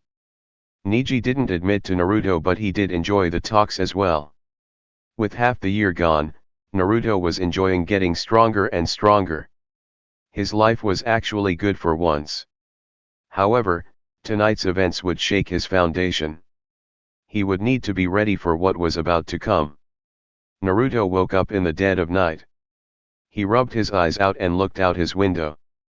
It was still so dark out, but he was actually waking up. He got out of bed and made his way to the kitchen. He went into the fridge and got him some milk. He poured some in a metal pot and turned the fire on the stove. He waited until he saw tiny bubbles. He turned off the stove and poured the milk in a glass. He drank the warm milk down in a few gulps. He put the glass in the sink and made his way back to his room. On his way back, he caught sight of something on the balcony. He was curious, so he made his way over to the balcony to see what's up. He was close enough to make out the old man. He was dressed in his Hokage robes and his back was toward him. He also caught sight of someone else. He looked like one of those Umbu Black Ops guys. Why was one of them doing here at this time of night? He attempted to get closer to hear them talk, but Hiruzen's voice stopped him. Naruto, what are you doing up at this hour? Hiruzen spoke with authority. Naruto snapped at attention. Sorry sensei, I woke up. I had some warm milk and was on my way back to bed. Naruto answered quickly. Go to bed Naruto, we will talk in the morning. Hiruzen ordered in a more gentle tone. Hi sensei. Naruto quickly turned and made his way to his room. The Umbu member faced Hiruzen again when he was sure that Naruto was back in his room. He's grown Hokage-sama. The Umbu member said. Yes, I am very proud of how he's coming along. Hiruzen said. The two were silent for a while before Hiruzen sighed. I am sorry about what was forced upon you. I tried to settle things peacefully. I know that sir, but this had to be done. My father was a stubborn and stupid man. His and the clan's actions would have led to another great ninja world war. I've seen enough war. He said. Is there anything I can do? Please tell me and I will do my best to honor your wishes. All I ask is that you keep Sasuke safe and keep him away from Danzo's grasp. Everything has already been done to assure my future. You place a burden on your brother. Do you truly wish this for him? My death at the hands of Sasuke will be my atonement. Just please, keep him safe. Hiruzen sighed and turned his attention to the moon. I will honor your request. I will keep Sasuke safe. I thank you Hokage-sama. I believe it is time for you to go attack it. The Umbu will be busy with the investigation. I will have to mark you down in the bingo book. Hiruzen said. Itaka nodded and vanished. Hiruzen just sighed again. He just hoped that Naruto would be a better Hokage than he was. The next day at lunch, Naruto was with Lee and Tenten. As they ate, Yakumo was running toward them. She stopped at their table and took a few deep breaths. Guys, did you hear the big news? She shouted. Big news? Wondered Naruto. The Uchiha clan has been wiped out. Yakumo blurted out. That surprised everyone at the table and nearby. You're joking. The whole clan is gone. Naruto shouted. Yeah, they were all killed overnight. Everyone was killed but one person. Yakumo explained. So there's a survivor? Who is it? Asked Tenten. Sasuke Uchiha. Everyone turned to see Neji leaning against the wall. What else do you know, Neji-san? Naruto asked. Sasuke was spared death.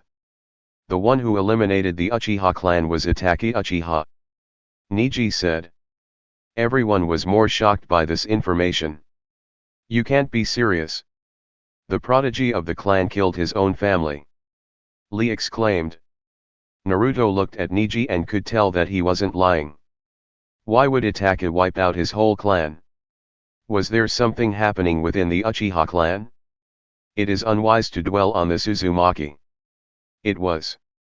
Neji, let's not do this now. Someone has just lost their family. You of all people should know how that feels. Naruto said to him. Neji looked off in the distance before nodding. He took his leave after that. Naruto had to find out more about what happened. I should have all three of you killed for going behind me. How dare you do this without my consent? Hiruzen roared. You were being naive if you believed that you could have found a way other than death. They were traitors and deserved to die. Danzo said. Danzo is right, Hiruzen. They were planning a coup d'état. They are traitors. Homura added. The same can be said about you. Undermining the Hokage, that's considered treason as well. Maybe I should have you families killed. Hiruzen snarled. Do not threaten us, Hiruzen. Homura said with an edge. Or you'll do what? He returned with an equal edge. Enough, both of you. What's done is done and cannot be changed. Koharu shouted. The two glared at each other some more before Hiruzen scoffed. Leave. He ordered. Danzo and Homura quickly left. Koharu stayed behind and faced her old teammate. You aren't making many friends, Hiruzen. She said. You couldn't give me any more time. I could have found a solution. Now, we have a boy whose objective in life will be nothing but vengeance. Can you live with that, Koharu? Hiruzen asked. It wasn't the best of ideas, but what would have done if there was no other way? Koharu asked and left his office. Hiruzen just sighed and pinched the bridge of his nose. He just hoped that Konoha would be forgiven for such an action. Chapter 7, Graduation. The sun rose over Konoha and basted it with its glow. Its rays made its way through several windows, disturbing the sleep of some. One of some was Naruto. The sunlight warmed his face and forced him to open his eyes. He groaned and glared at his window. He looked toward his clock and saw that it was too early. He turned to his side to go back to sleep, but the sun kept bothering him. After a few seconds, Naruto gave in and sat up on his bed. He yawned and had a sour look on his face. He looked again to his alarm clock and then looked at his calendar. He narrowed his eyes a little and saw that today was the Genin exam. Now awake, Naruto hopped out of bed. He reached for his bath stuff and made his way to his bathroom. It happened 6 months ago. Hiruzen managed to find him another place. This place was a shinobi housing area. He remembered the people that he met when he first moved in. The guy in the green spandex left a very lasting impression. After a shower and a cup of ramen, Naruto was out the door. He greeted several ninja who greeted him back as he left the district. Naruto didn't rush toward the academy as he was very early. He thought about going to pick up Yakumo when he bumped into someone. What, where you're? Oh, it's you. What's the deal bumping into me, pipsqueak? The teen growled. Oh yeah, it's my fault. Please spare me, oh mighty Jacken. Naruto spoke in a sarcastic tone. The two glared at each other before Jacken scoffed and walked off.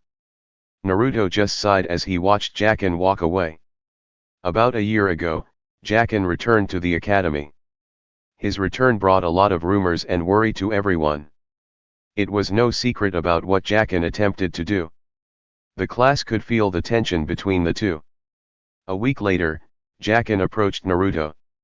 Naruto was flanked by Neji, Tenten, Yakumo and Lee as they didn't trust the older teen. Jacken gave his version of an apology which pissed the group off. Naruto just said that he would stay out of Jacken's path and he would do the same. Jacken agreed and walked off. After that Jacken went back to being Jacken. He didn't bully anyone anymore but he had become very arrogant. The reason for this was because he was the fourth best student and did this within 2 months.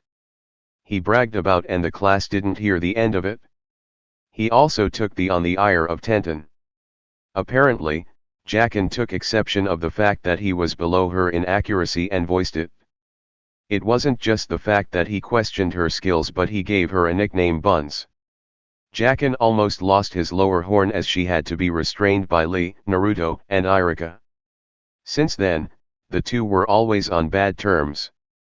Naruto just shrugged and continued on his way to the Kurama compound. Irika entered the class with several other instructors of the academy. Everyone sat in the ready and awaited Irika's instructions. Welcome to the Genin exams. We will be testing you on the knowledge and skills that you have learned here. The exam will be tested in 3 parts. The first part will be a written exam. The second part will be a physical exam consisting of 3 parts. The final part of the exam will be a test of the 3 basic jutsu. Do you all understand? Irika asked. Hi sensei. They all said. All right then, let's begin the exam. Irika said. Naruto stood in front of Irika and the academy. He was prepared for anything they might try. Okay Naruto, we'll begin with the Kawarami no Jutsu. Irika said. Already did sensei. Naruto said as he was next to Irika. Irika was impressed that he could do that with a person as were the others. Okay, next I need you to henge into a person of your choice. Irika said. Naruto nodded and did as he was told. The person he chose was the head of the Hyuga clan, Hayashi. 2 instructors looked him over for flaws and were very impressed. He even had the expression of the Hyuga head. That was very good. Now, I know that you have mastered the Kage Bunshin so we want you to demonstrate another jutsu. Irika said. I understand. Naruto said. Naruto took a deep breath. He did the tiger seal and pushed out his chakra. The examiners were amazed when water started to form. After a while, 2 clones appeared on either side of Naruto. Naruto released a breath and stopped using chakra. Are those Mizu Bunshin? Asked one examiner. Yeah, I got a scroll of Bunshin Jutsu for my birthday. The person who gave me the gift thought I should have diversity. Naruto explained. Well then, let give your forehead protector. You deserve it. Irika said happily. Naruto took his headband and tied it around his head. He gave everyone a toothy grin. Naruto walked out of the academy in good spirits. He was now a ninja of Konoha. He looked around and saw the old man talking with several parents. His mood soured a little. He looked around and saw that everyone who had passed was being greeted by a loved one. Even Jacken had someone waiting to congratulate him. Naruto sighed sadly at that. He never had a family so he didn't know how it felt to be loved. As he made his way out, he heard the whispers. Most were not happy about his passing and silently voiced their displeasure. Usually, he would ignore the whispers but this time it was kind of hard. He just needed to get out of here. Naruto! Someone shouted.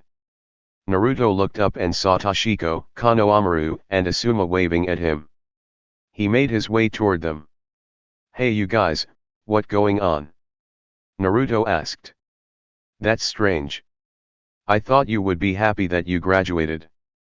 We came down here to congratulate you. Asuma said. Why you guys are here for me? Naruto asked surprised.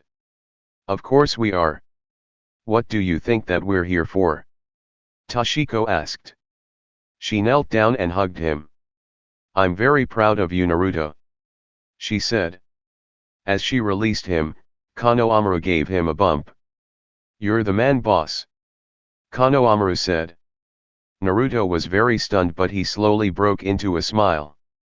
Well, I am that great, Naruto boasted. The group laughed with him. Iruka and Hiruzen looked on with smiles. The party at the Kurama compound was in full swing. Yakumo had invited Naruto, Lee, and Tenten to come. They enjoyed them and their new status as genin. As the spoke, Hiruzen Sarutobi appeared. Hello everyone, may I borrow Naruto for a minute? Hiruzen asked. They nodded and Hiruzen led Naruto away from the party. The two were alone in the courtyard. First of all, let me say that I am very proud of you. You have exceeded my every expectation. However, our time as master and student has come to an end. Sensei, Naruto began. No, Naruto, you will have a new sensei who will be leading you from now on. They will be teaching you now, Hiruzen explained. I understand, sensei, Naruto said sadly. Now don't be that way, I do have one gift for you. It's a new technique, Hiruzen said. Naruto instantly cheered up. Hiruzen smiled and did the hand seals for the Kuki-yos no Jutsu. Out of the smoke, Monkey Inma appeared. He wasn't alone, as another monkey stood with him. He looked like he was very bored. What am I doing here, Gramps? I was having a nice time having a soak, the monkey said. I don't know where you father went wrong with you, Inma growled. Hiruzen chuckled and turned to a very confused Naruto. Naruto, I would like to introduce you to Sara. Hiruzen introduced. Hey. Sara said lazily. Hi, what's going on, old man? Naruto asked. I will explain it to you, Naruto. Hiruzen came with a request to allow you to sign the monkey summoning scroll. As he knows, that is not possible. The monkey clan is allied only with the Sarutobi clan and will forever be with them. However, we came to a compromise, as it were. My grandson here will be your personal summon. He will give you a personal tattoo and you will only be able to summon him, Inma explained. Why are you having me do this again? Sara asked. Because I said so, now shut up and get to it, Inma said and shoved him toward Naruto. Sara mumbled about something before going toward Naruto. The two stared at each other before Sara bit Naruto in the arm. The blonde howled in pain and threw Sara off. The monkey flipped and landed easily. What the hell, man? Naruto shouted. Man, you're loud. I needed to inject you with some of my saliva. Look at your arm, Sara said. Naruto did just that and saw that a tattoo was appearing. It looked like a monkey's face. You could have warned me before you did that, Naruto said angrily. Whatever, Sara turned to his grandfather. Can I go now? Inma sighed and waved him off. Sara was gone in a puff of smoke and soon after Inma did too. Hiruzen chuckled at Naruto, who looked at him with a glare. He pulled out a scroll and handed it to him. Those are the signs from the Kuki-yos no Jutsu. Practice it every day until you can do it in your sleep, Hiruzen ordered. Yeah, Naruto grumbled. He then turned happy and looked at his former sensei. Thanks, sensei, for everything. It was my pleasure, Naruto. Now, let's rejoin the party. The two made their way back inside the compound. Hiruzen and the academy staff were beginning to arrange the teams. From his view, the Hokage did not see anyone interesting.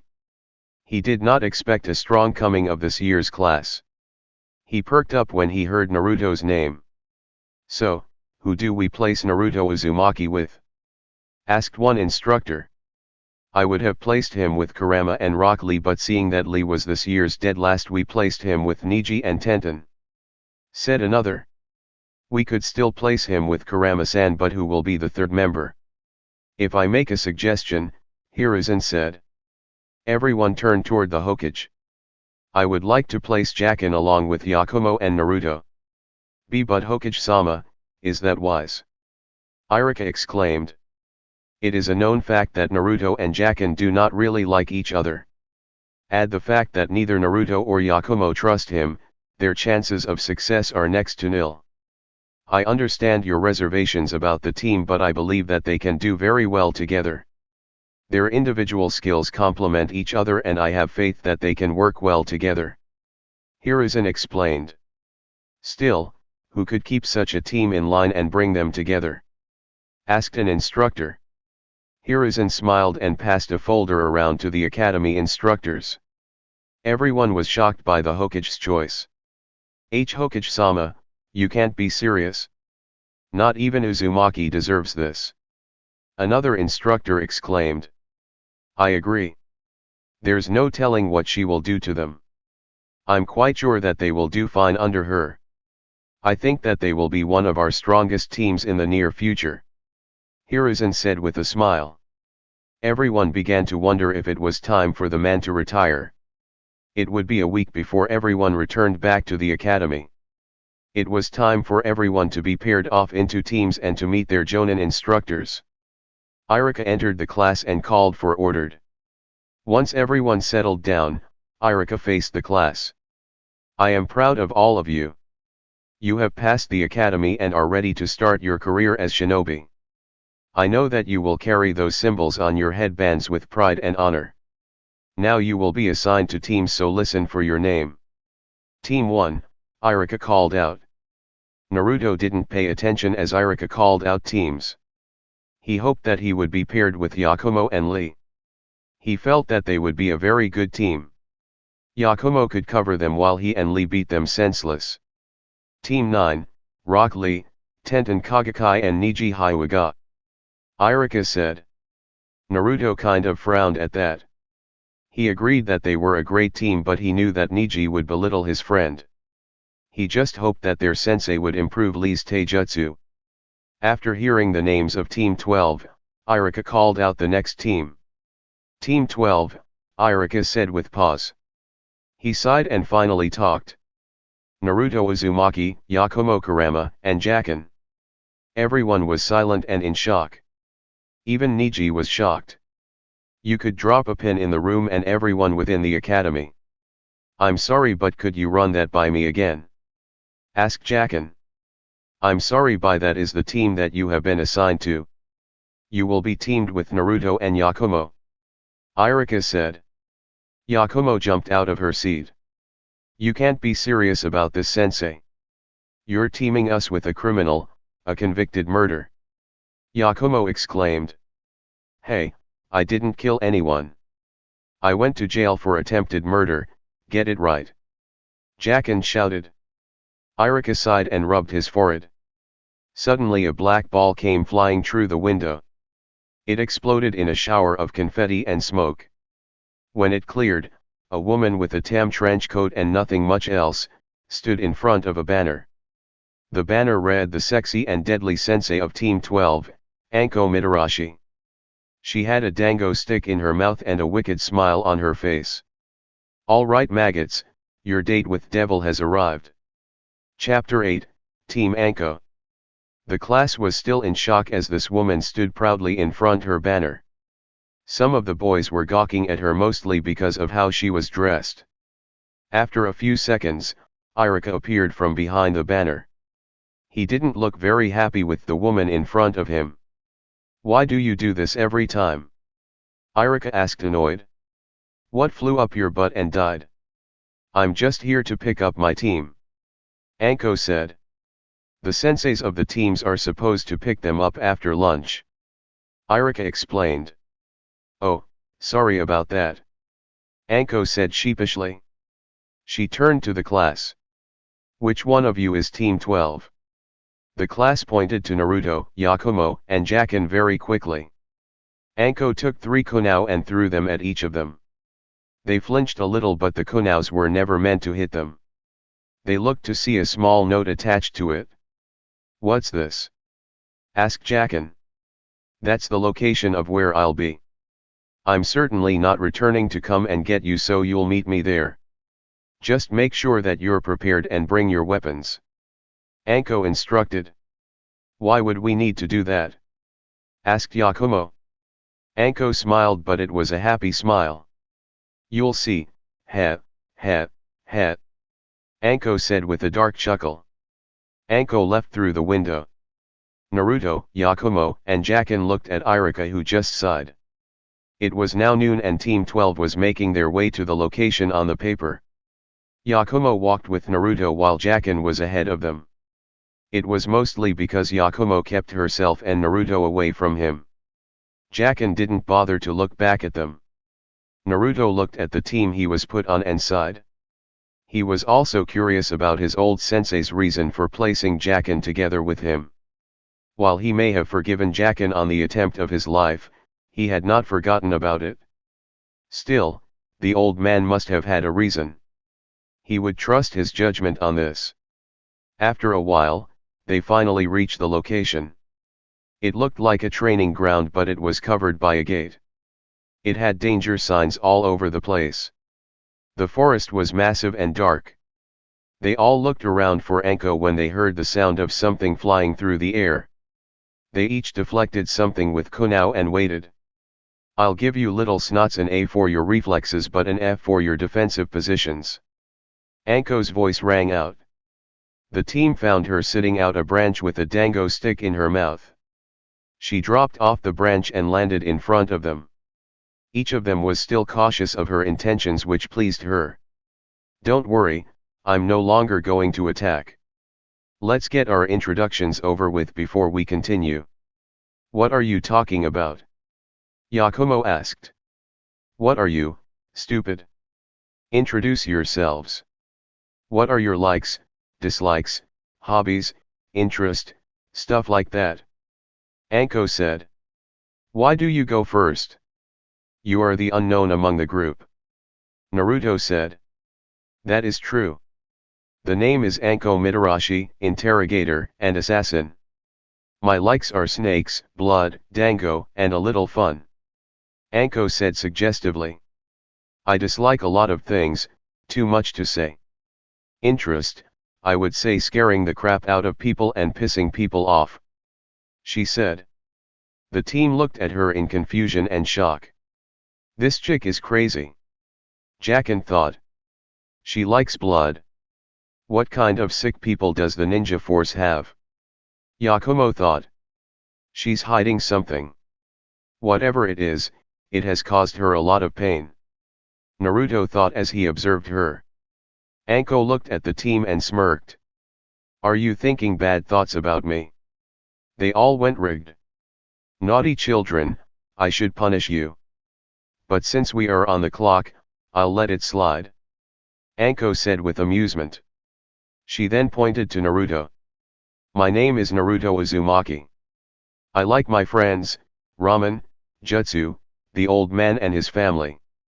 I dislike the 3 minutes that it takes for ramen to finish, people who are quick to judge and a certain condition of mine. My interests include meditation, pranks, and learning jutsu. Naruto said. Anko nodded and then pointed at Yakumo. I am Yakumo Kurama. I like my friends, my family, genjutsu, and sweets. My dislikes are Jacken, Kurane Yui, ID and Niji Hiwaga. My interests include tea ceremonies, learning genjutsu, and reading. She said. Anko smirked at her before pointing at Jacken. The name is Jacken, just Jacken. I like spicy stuff, cute girls, and fighting. I dislike midgets, pampered princess, and crazy women. My interests include fighting, training and sleeping. Jacken said plainly. So, I have a bully who is clearly overcompensating for something. Jacken glared at her. A woman with a hit list and sweet tooth. Yakumo glared at her. And a monk who's a mystery. Naruto glared at her. Well, I've worked with worst. Okay then, let's get to the business at hand. It's time for you guys to take the real test. Test? What test? We are already genin. Jacken shouted. Did you really believe that just because you can do a clone, a replacement, and a transformation you're automatically genin of Konoha? Give me a break. The true exam is given by me and we're about to start. Anko disappeared from view. All three genin were struck in the temple and were knocked unconscious. Anko reappeared over her three fallen future students. Right now. Yakumo awoke and rubbed her head. She didn't understand why it hurt a little until she remembered what the crazy woman did. Finally, you're up. Yakumo turned to see Jacken. She immediately went for a kunao when she was stopped by Naruto. This isn't the time, Yakumo. Naruto said. Yakumo nodded but still glared at the older teen. He just sighed and looked around the place. Naruto did the same as did Yakumo. Where are we? She asked. My guess is that we're in the forest. Naruto said. Figure that out on your own, genius. Jacken mocked. Why don't you shut up, Jacken? At least he's trying to find a way out of this. Bet you're just plotting your next murder. Yakumo spat. You know something, I'm getting sick and tired of your crap. You don't even know the events that led up to what I did. I don't need to be judged by someone who can't even control her own powers. Jacken shouted.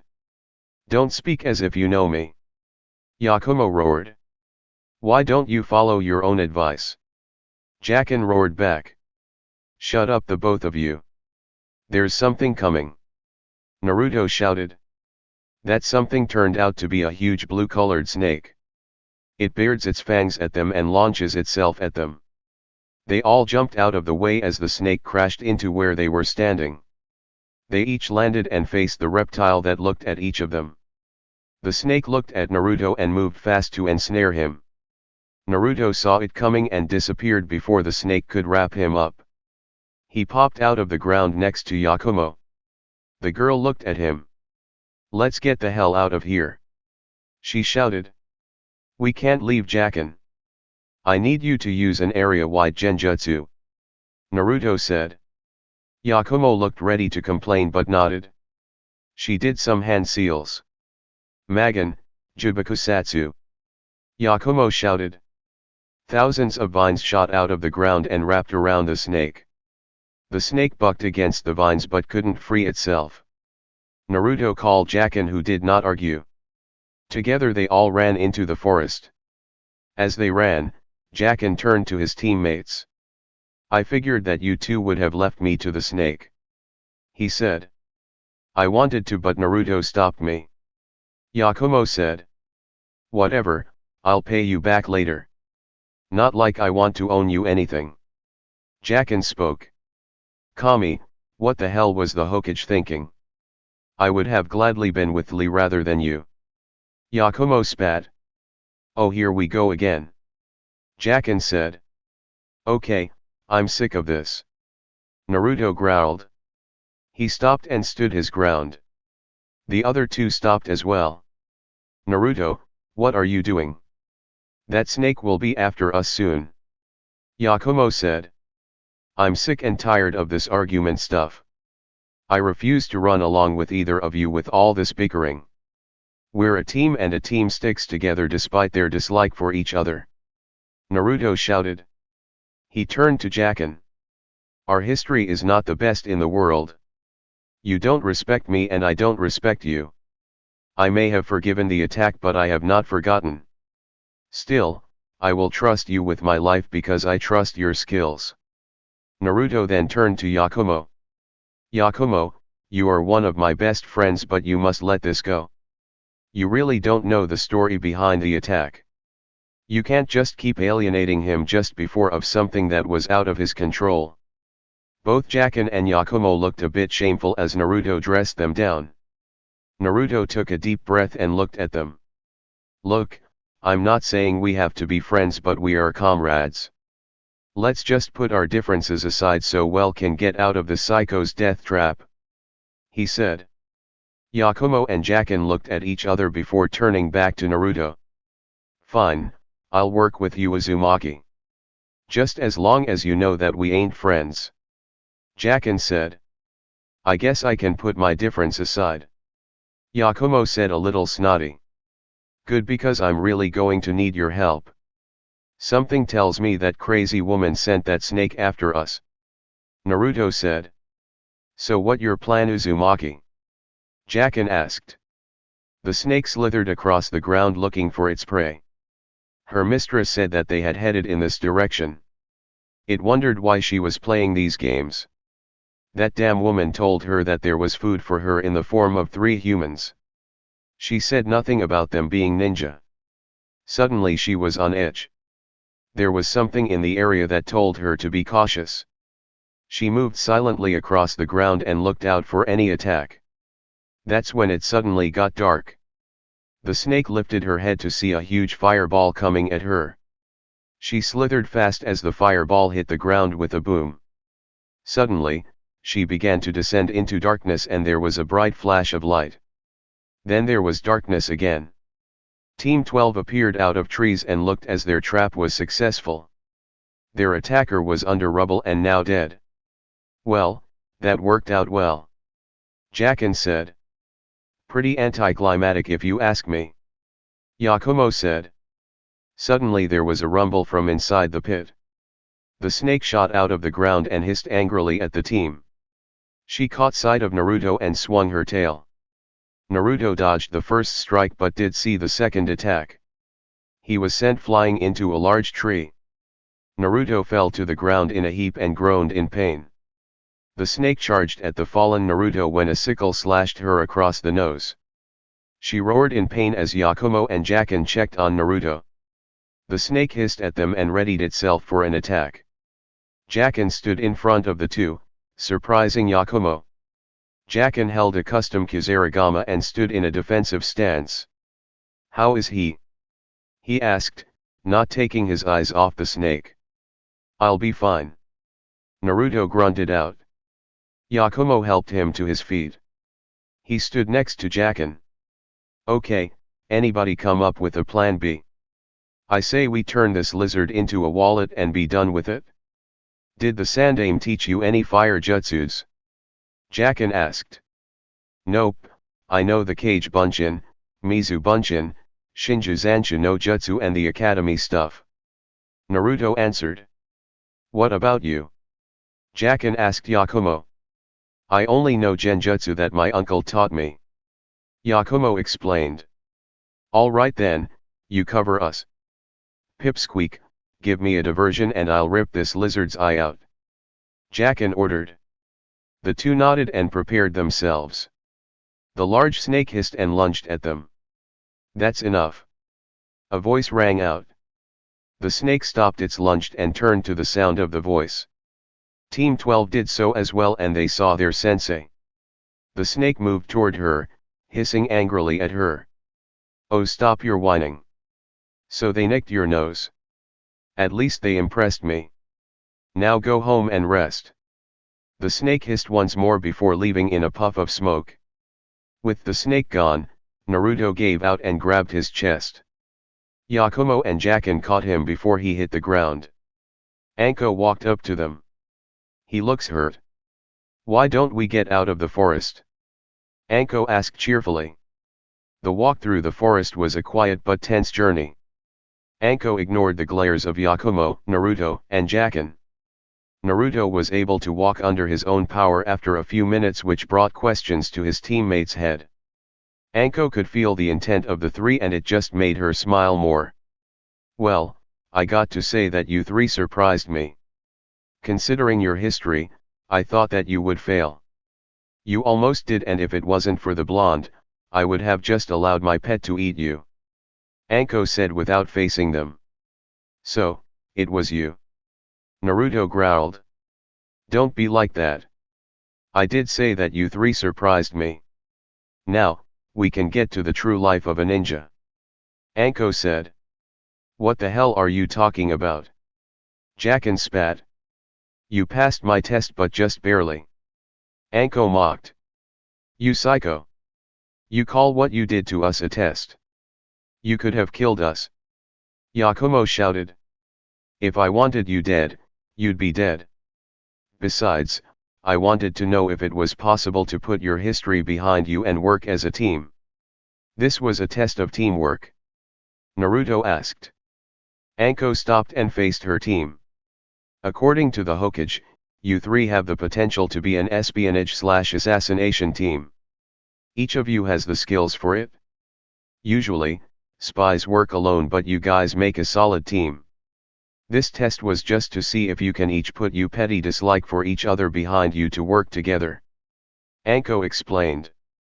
There could have been a better way to do this. Yakumo growled.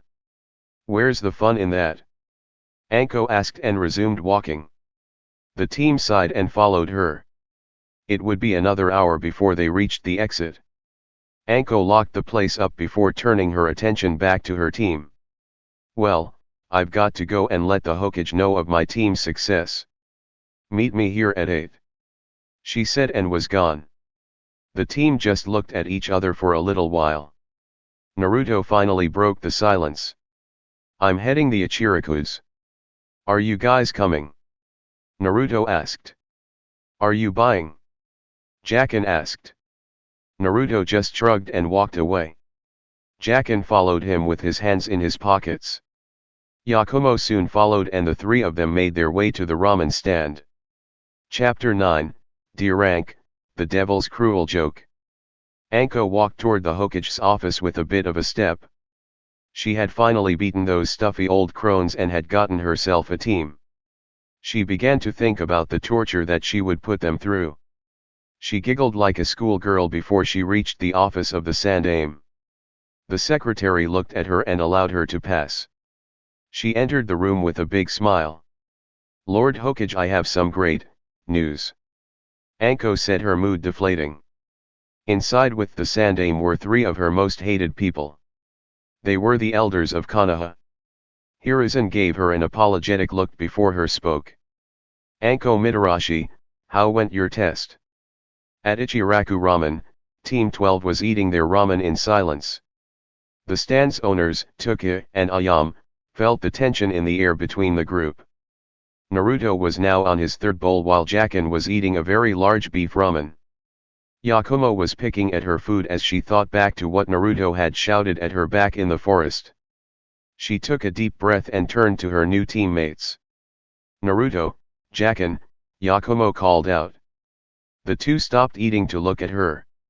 If you would, can you tell me why it happened? Why, what happened? Naruto asked.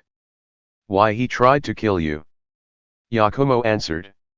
She saw Jacken get ready to leave and quickly spoke. What I mean is, if you can explain to me. Do you really want to know, or are you just going to judge? Jacken asked with a sarcastic tone. No, please explain it to me. If we are truly to be a team, then we should get it all out. Yakumo said. Jacken looked at her for a few seconds before smirking. All right then, I was ordered to kill Naruto. Jacken said. What does that mean? Asked Yakumo. It's just like I said, I was ordered to kill Naruto by my father. He said. Why would your father want Naruto dead? Yakumo asked.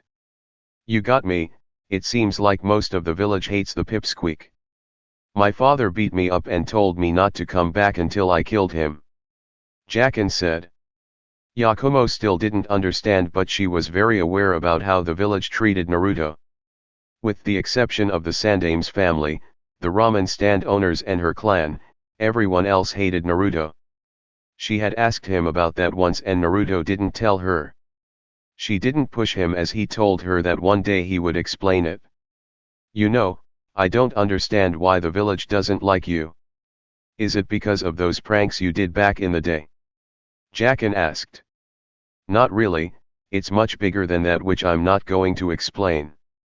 Yakumo and Lee, I'll tell someday, but you've got a long way before I tell you anything. Naruto replied. Jacken just snorted at him.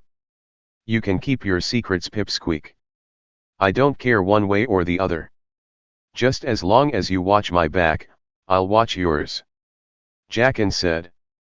The team went back to eating in silence before Jacken spoke again. So, What's the deal with your powers, Yakumo? Word around the village, you nearly killed your parents with it.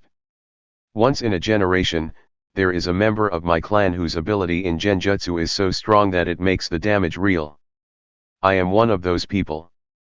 I was being trained to control it, but the person I thought I could trust didn't trust my abilities and sealed my powers. I misinterpreted a discussion and got angry. The result was the fire. Yakumo explained.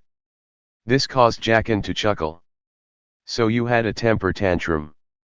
Jacken asked, trying to hold in his laughter. Yakumo glared at him and looked ready to cast a just on him. Calm down, you two, you're not going to fight around the stand. This is holy ground and I will not allow you to disturb it. Naruto said strongly. Okay, I'll stop. Jacken said. Yakumo huffed and turned back to her ramen. So, can you control it now? He asked. I can, but only a little. The seal that Jiraiya-sama placed on me allows my second personality and I to merge powers. Yakumo said. She lifted the back of her hair to show the seal that was placed on her. So do you have a special type of genjutsu you like to use? Jacken asked. Well, our clan mostly uses binding genjutsu to disable our opponents, Yakumo said when Jacken cut her off. That's dull. Oh, you know what you should do? Conjure up ghosts or specters. Jacken said excitedly. I've been saying that for years now. Finally, someone makes sense. Naruto added. You are both so juvenile. Yakumo huffed. The team continued their talks until they were full. A slam of a hand on the sandame's desk was heard from outside. Inside, Homura was glaring at Anko. Koharu also looked very angry while Hiruzen and Danzo looked calm. Anko just dug into her ear like it was no big deal.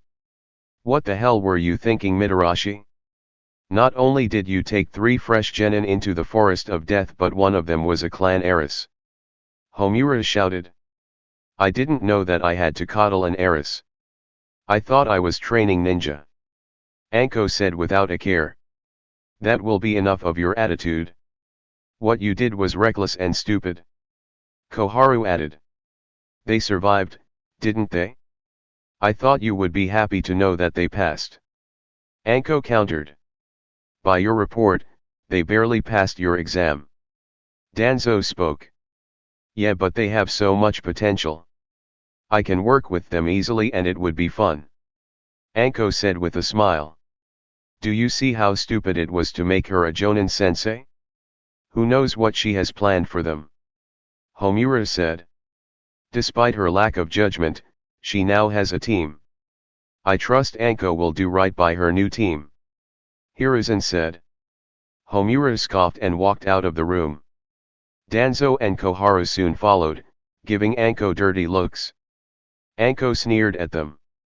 Dried up old fossils, Anko muttered. So, can you bring out their potential, Anko? Hiruzen asked. No sweat, I'll make them into the most badass team ever. Anko cheered. Hiruzen only smirked at her antics. The next day, Team Anko met back at the training grounds. Anko looked at her charges and noticed that they were a bit different than before. While they all held a similar expression, it seemed like they had put their pettiness farther behind them. She thought that they had become friends. Okay, my little rats, today you are true ninjas. Before we begin, it's time to learn the rules of Anko. Anko spoke. Rules of Anko. Yakumo repeated. That sounds foreboding. Jacken added. Foreboding my ass, this is going to be torture. Naruto added. If you all are quite done, Anko said with an edge. The 3 genin clammed up and waited for her to finish. Rule number 1, I'm the boss and you will do as I say. Rule number 2, you will give it your all when we train. I don't want to hear your bitching about how hard it is. Rule number 3, there will be no talking about my training. To do so, would result in a horrible punishment. The group gulped. There are more rules, but you'll learn them as we go along. Now, It's training time. Anko said and summoned some snakes. All right maggots, laps around the forest. Let's go. The snakes hissed and gave chase to the 3 genin who took off like a shot. It was now noon and Anko looked at her laid out genin. She sighed and placed her hands on her hips. You 3 are pathetic. I can't believe that you're so tired after an hour spar. You almost had me last time. Anko said. Psychotic, bitch. Muttered Jacken.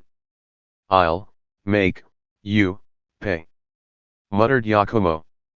You've made my list. Muttered Naruto.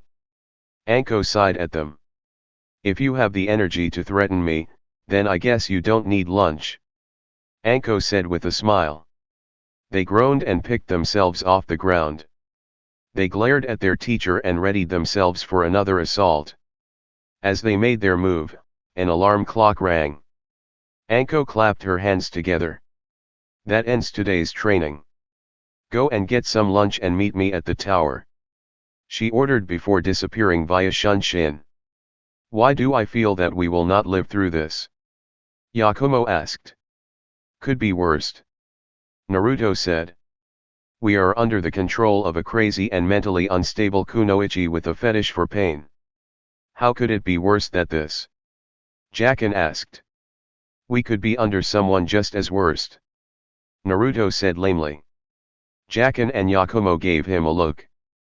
Team 12 entered the mission to get their first mission. Each was very anxious to dive into the world of their profession. They all noticed that Anko was trying to hold in laughter for some reason. They looked at the Hokage who gave them a smile. Team 12, are you ready for your first mission? Hiruzen asked. Yes Hokage-sama. They all said. Good. Your first mission is the capture of the daimyo's cat, Tora. Hiruzen said.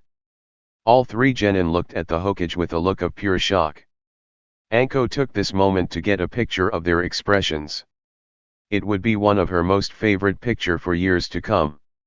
1 month, one of the longest months of Naruto's, Yakumo's, and Jacken's life. How could they call these chores missions? So far, they had done nothing but these chores for a whole month. They all glared at their sensei, who just watched their humiliation with a grin.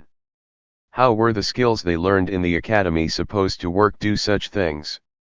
Anko did explain what these missions were supposed to do, but it didn't make them any more annoying. Their first mission was one of the hardest missions to date. Whatever Madame Shijimai was doing to the blasted thing, needed to stop and stop now. The next time the cat got free, Team 12 was going to kill it. It was something that each member of the team agreed on. In fact, Anko was barely in time to save the cat from a pitfall that was laced with pikes at the bottom. Then there was the mission to babysit the terror twins.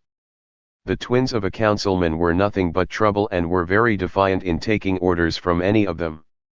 They actually managed to behave one time for the team. However, that mission was given away to another genin squad. Naruto's game of ninja got a little out of hand.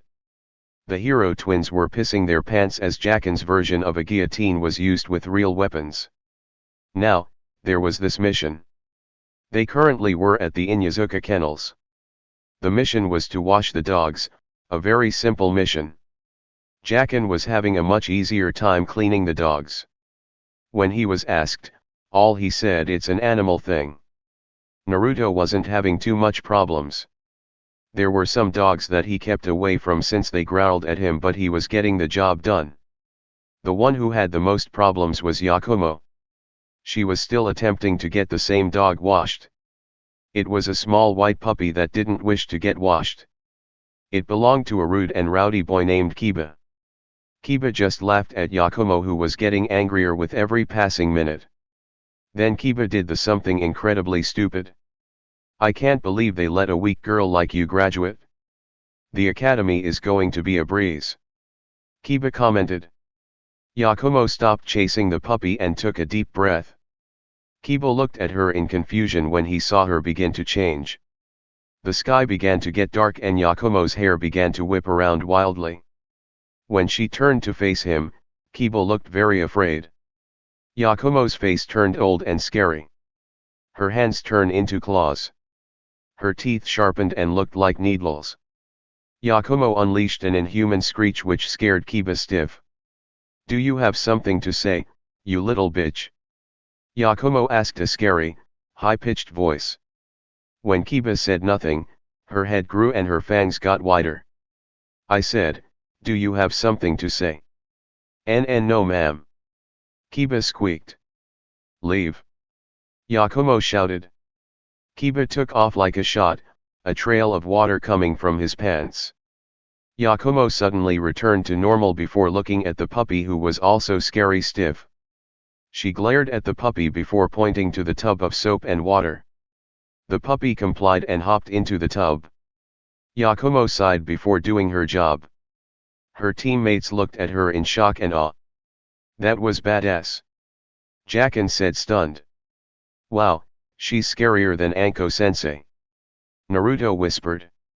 Yakumo snapped her head toward the two who held their hands up in defense. Anko only smiled in amusement. Anko and her team walked out of the Hokage Tower. They were all tried and could wait to get home. Suddenly, they noticed that Anko had stopped.